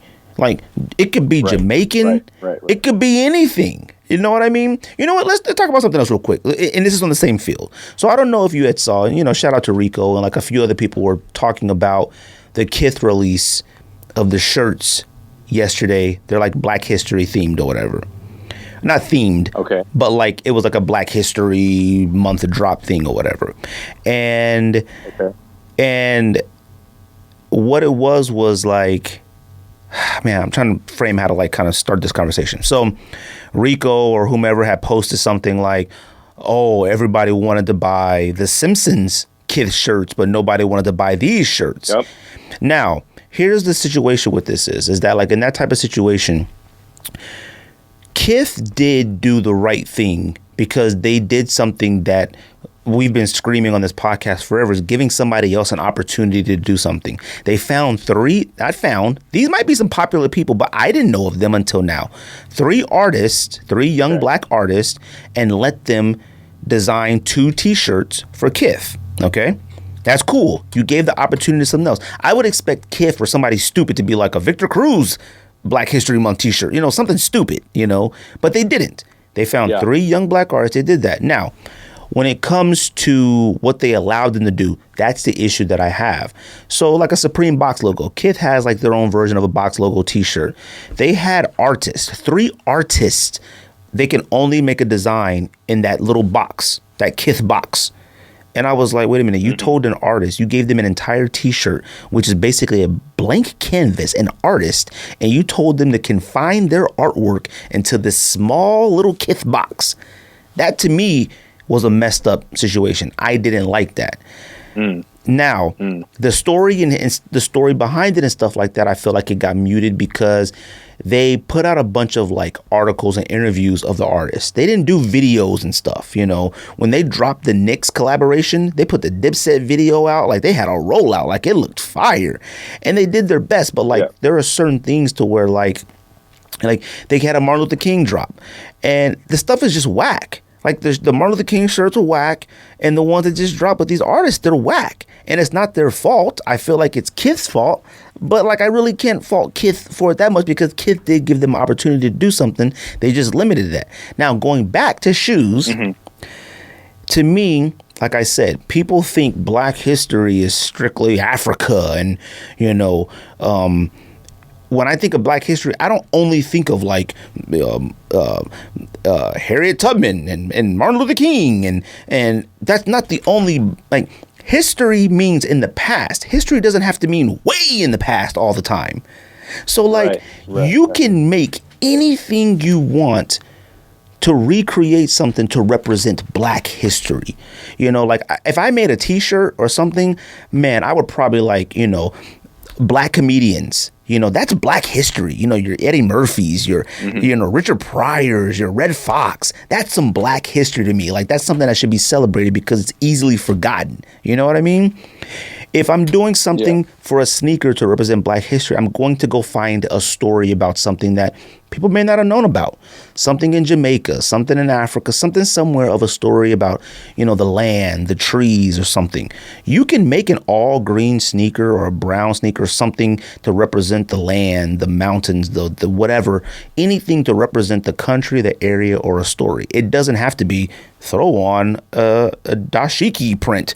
Look at this. This is Black history. No, Black people don't only come from here. Like, you know what I would do? I would even consider going to other parts of the country where the people don't know that there are a large population of Black people. You know what I mean? Like, there are other things out there. Chinese culture as well. It's even with like in the U.S., the Chinese and Asian culture has contributed a lot in American history, but you wouldn't know that. And it's not emphasized enough. Nike and all them, I get it. A Chinese New Year sneaker, cool. That's going to have to be more for China. But if you want to make a sneaker to represent Chinese culture or something, it could be Chinese American culture. There's so much more out there to do, to build off of than, back in 2000 BC. I'm like, okay, there's more. There's terracotta warriors. Now, and a dragon that's not even real. Now that's good. That's cool. But it doesn't have to be that all the time. Like, people act like anything history-wise in China has to date back to samurais and stuff. It doesn't always have. There have been more great Chinese people and things that have happened in China besides dragons and samurais and warriors and stuff like that. There are more things in black culture besides Martin Luther King, and I'm not trying to downplay it, but like, everything doesn't have to be Martin Luther King, Harriet Tubman. It doesn't have to always be the exact same thing. Represent black history means encompasses everything. Doing a Jamaican themed sneaker is still black history. Like, you just have to be able to understand it and be able to express it. Like, I hate that. Like, you can't put Black History BHM and it looks like only Africa. Like, you can't do that. You can do American Black history as well. Like, there have been some great things that black people have contributed. Great things, a billion things black people have contributed to the United States of America and this country alone.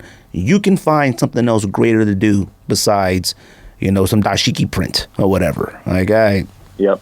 Yeah. Well, I mean, that's just kind of lazy, right? It is. It's just easy. But, like we did say, like DJ Khaled having that Kiss of Death pair of Clots. I mean, them joints are fire. Like, that's a phenomenal classic pair of sneakers. And like you said, I think it goes under the radar. Clot has been kind of killing it for the last few years. Yep.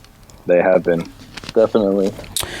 I really don't have anything else much. I know I did put the Puma thing on here, but it was more of, we were talking about Melo, George and I was talking about when the first few weeks in the league, he had, oh my gosh. Can you hear that? Yeah, is that music? Oh my God. Hold on.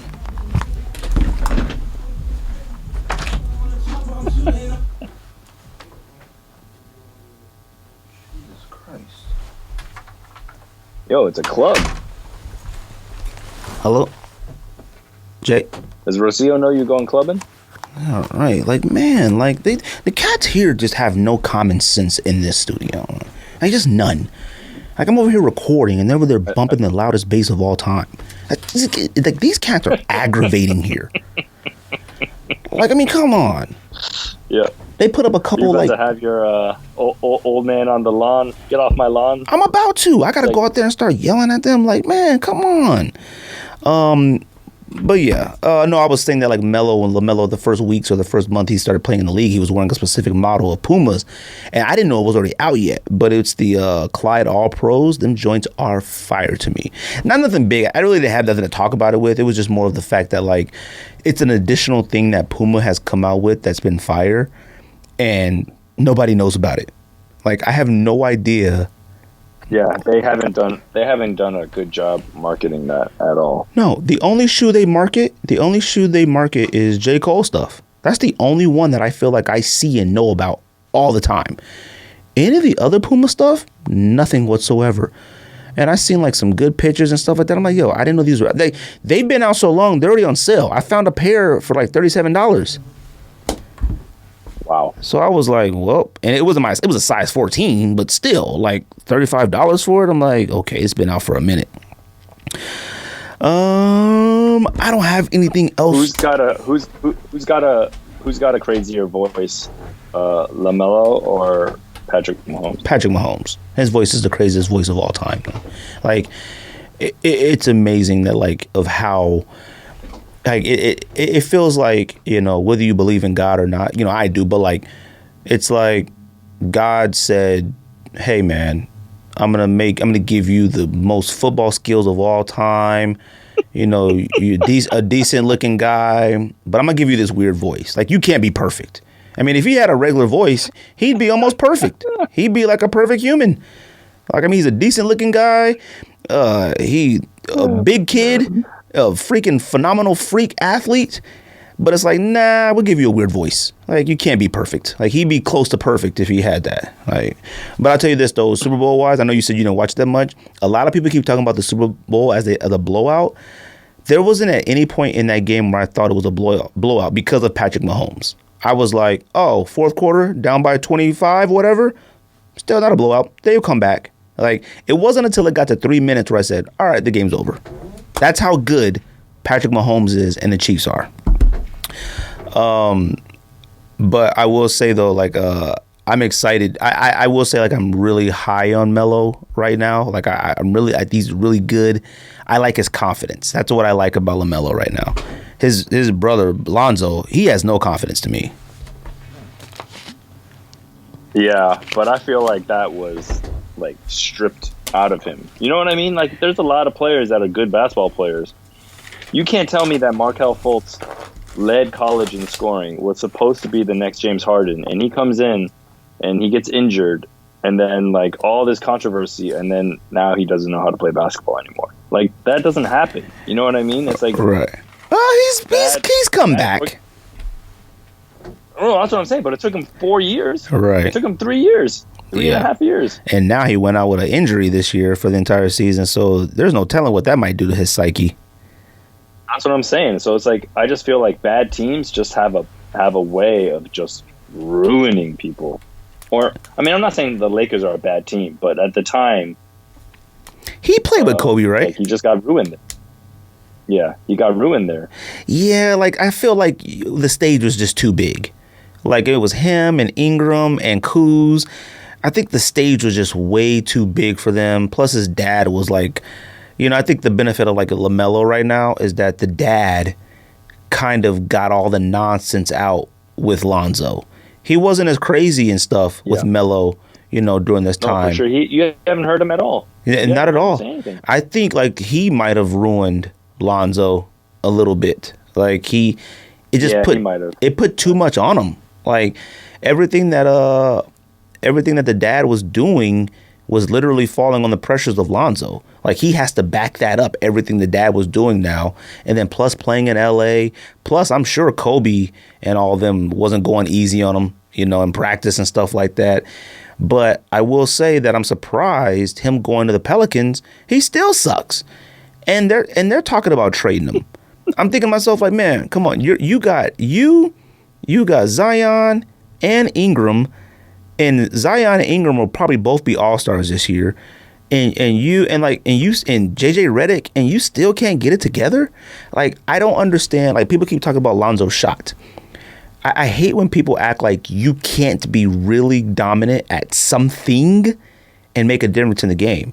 If Lonzo could just get his act together and just distribute the ball, no turnovers, you know, make about a few shots here and there, you're a solid point guard. And I get that we're in a league where they need now point guards to score like 50 a game and stuff, but you don't need that with Zion, JJ Redick, Ingram. You got scorers. You just got to be able to get them the ball, contribute, run the offense, and be good. So. In his defense, he has been playing better lately ever since those trade rumors came out. He's been dropping, like today he had 15 and 6. So he's been playing much better. 6 assists? 6 rebounds, 3 assists, 15 points. A point guard having 3 assists is just insane to me, especially when you got Zion. Well, okay, they blew out Houston. They beat him by 29 points, so he probably didn't have to play that much. But he's been playing better lately. 29 points, God. All right, Jay, let's do our top 10. Real quick, how many points did PJ Tucker score in 28 minutes tonight? I don't know what you're looking at. Did he play already tonight? Yep. I would probably, I'm not going to guess the exact amount, but I'm going to say under 6 points. He scored 7. Dang it, I was close. That might be his best game of the entire year. It's almost sad. I always give PJ Tucker a hard time, and on Twitter I do hashtag PJ Tucker stat watch every game. But, like, it's getting sad now. Like, I almost feel bad making fun of him now. That's how bad he is right now. The guy last night, I was watching the Rockets-Hornets game against Melo, and the announcer said, PJ Tucker, he looks tuckered out. I was like, oh, my God. I was like, he's washed. All right, Jay, let's do our top 10 list because it's late. I got to get out of here. Let's go. Let's do it. So we're doing top 10 Chinese themed sneakers to us. All right. Now, do you have any honorable mentions? I do. I have. Do you have your computer next to you so you can like look at some of these pictures if you don't know what they are? No, because I know everything, so I know what they are. Okay. All right then. Honorable mention: Air Force One Chinese New Year, all white. It came out, I think, last year. I know what you're talking about. They're kind of plain. They're kind of plain, but the patent leather is actually embossed, so it's all like designs on it. You just can't tell from like far away. Next one is the New Balance 670 Year of the Rat.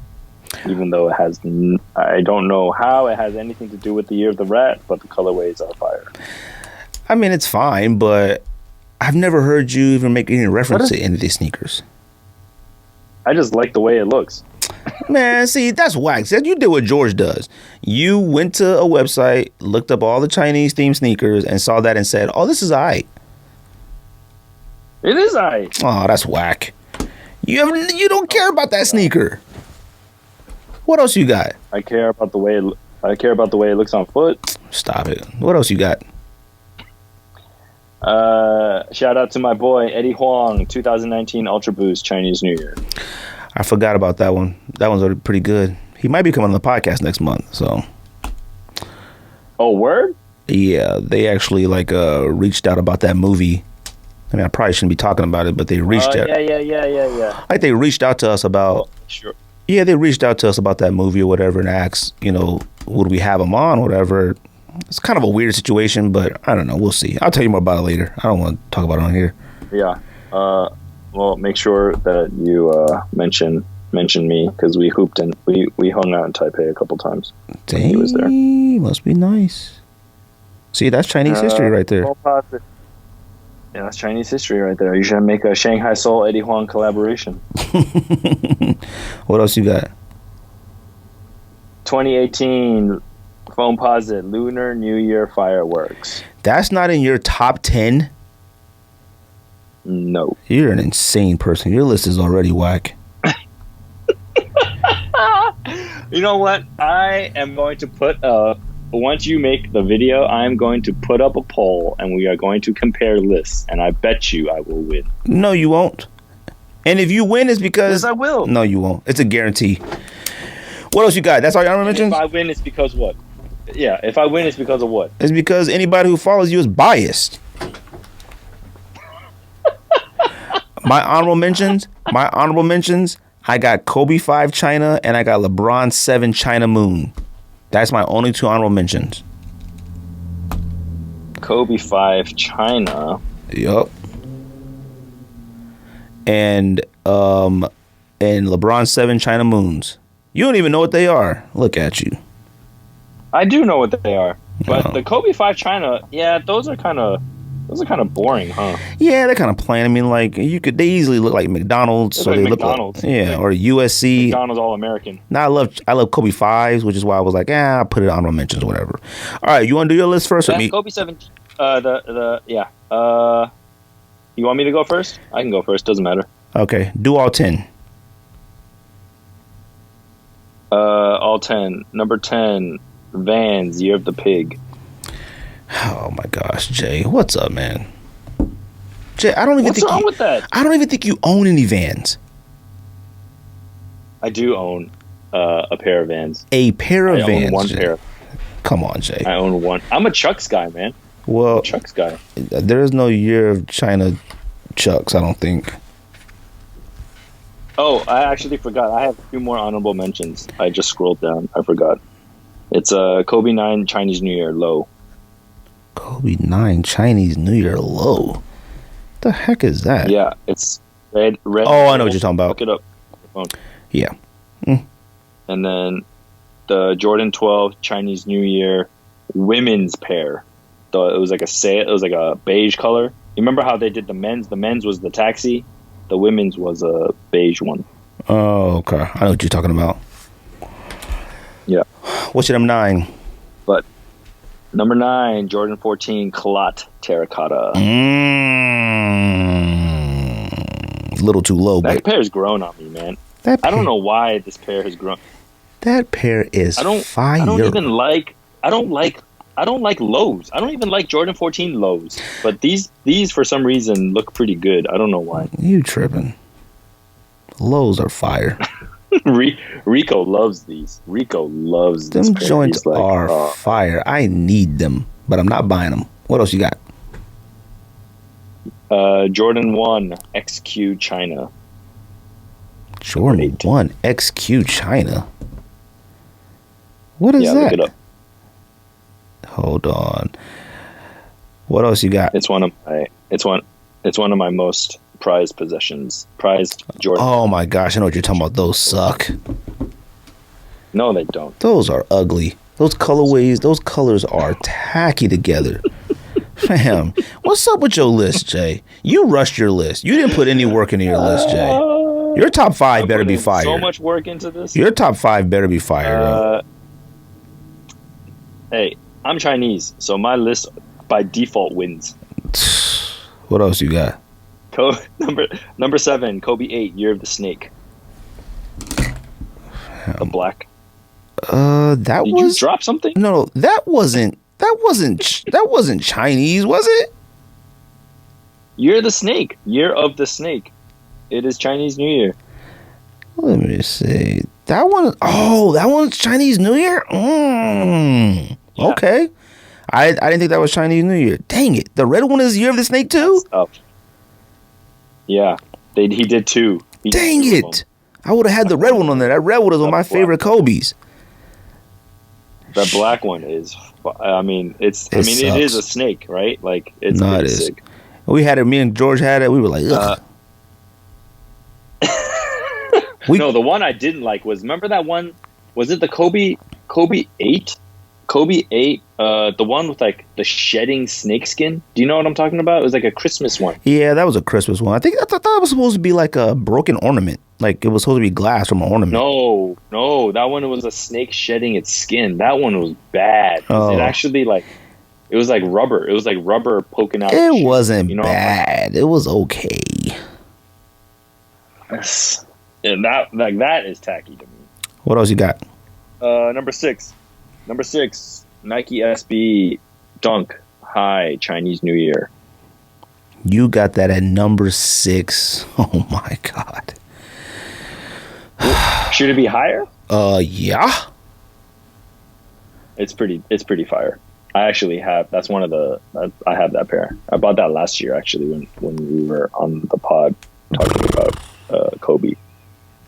What else you got? Do you have the special pack with the coin? No. The coin. Nah, I got 2 pairs. I have a 9.5 and a size 10. I bought them from a skate shop in Germany, I think, or somewhere, Australia. I don't know. It's called Blowout. So. Look at you. Oh, Europe. Pairs. I don't know. What else you got? Number 5, Air Force 1 Clot Silk, any color. Those are fire. They didn't make my list, but them are super fire.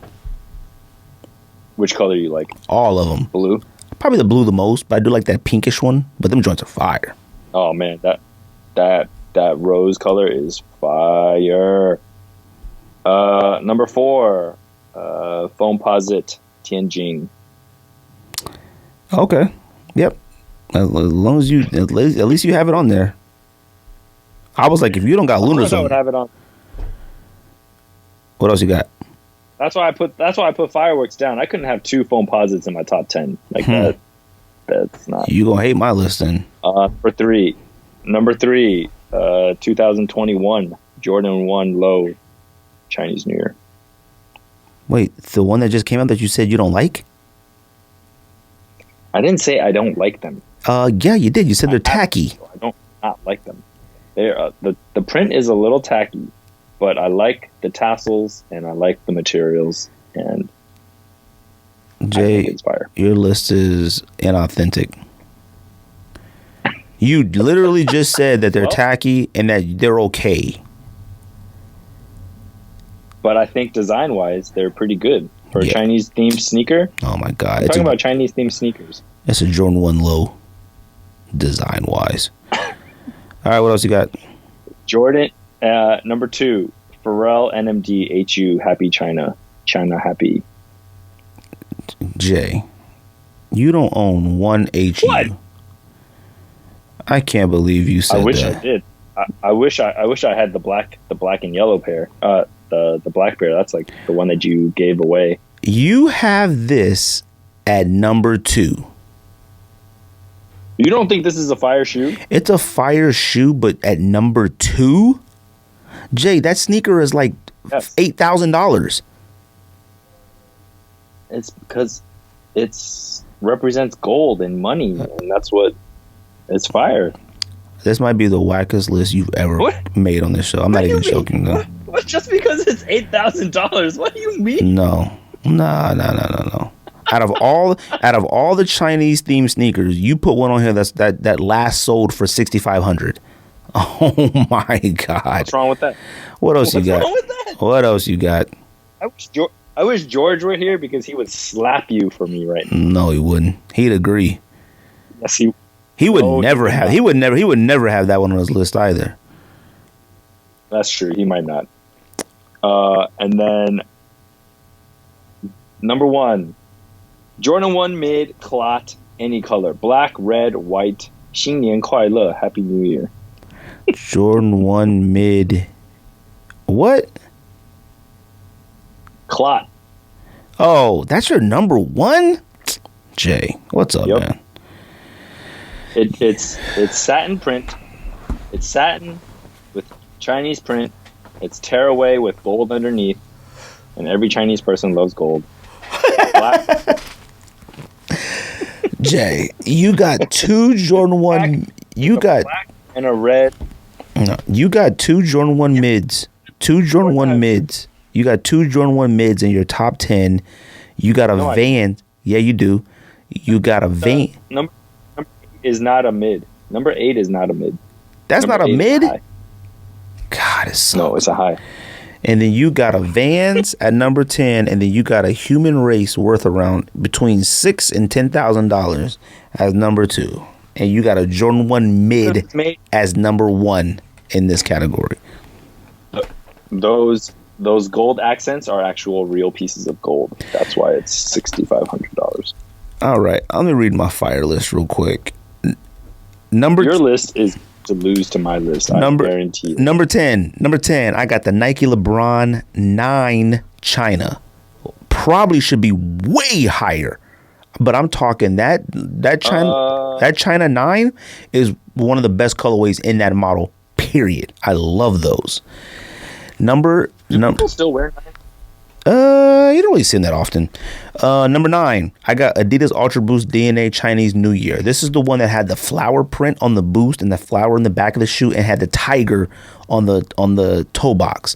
I thought that was a really good representation. Yeah. I thought that was a really good shoe, and it took a different route. It had the tiger, the flowers in the back. I thought that was a really good sneaker. I thought it was overlooked. That's the white. That's the white pair, right? The white pair has the flower and the tiger. Number 8, I got the Nike. Yeah, that one's not bad.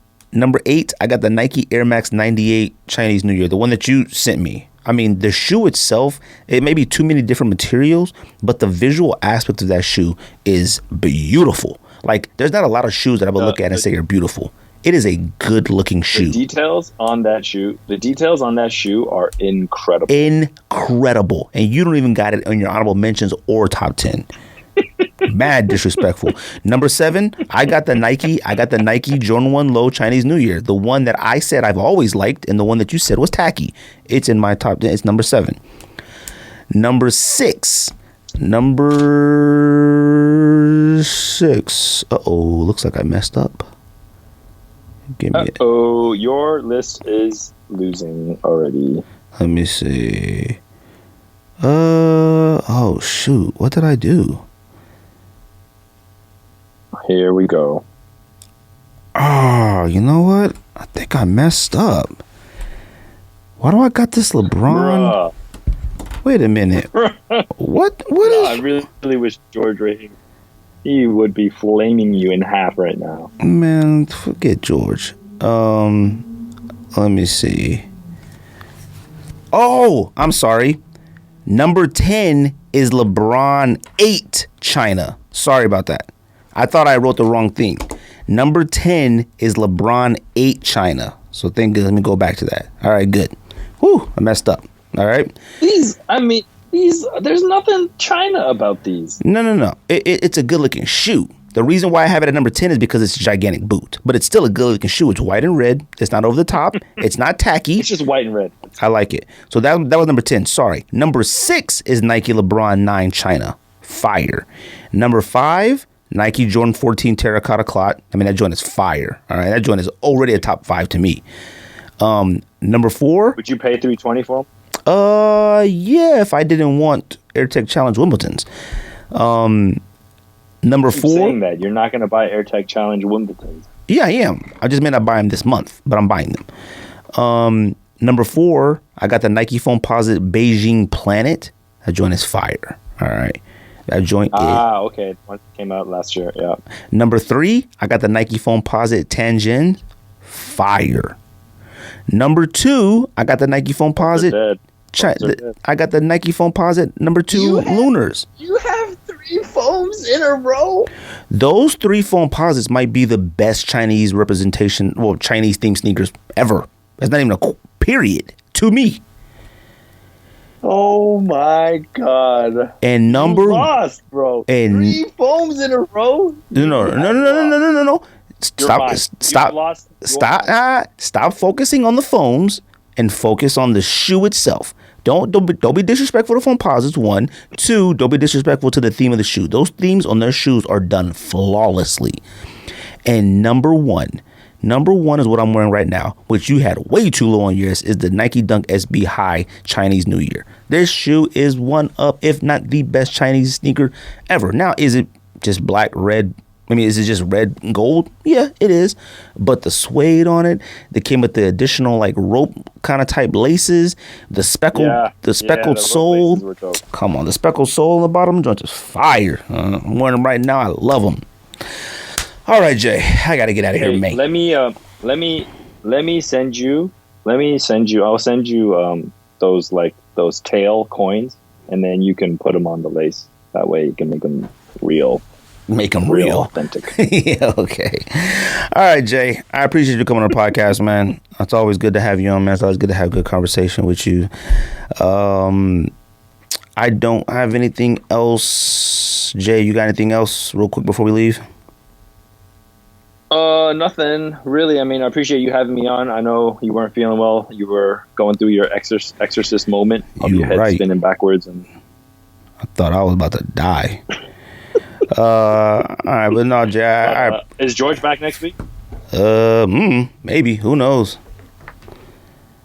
So give him a hug and give him a kiss for me. Yeah, right. All right, Jay. I'll talk to you later, man. Later, homie. All right, later.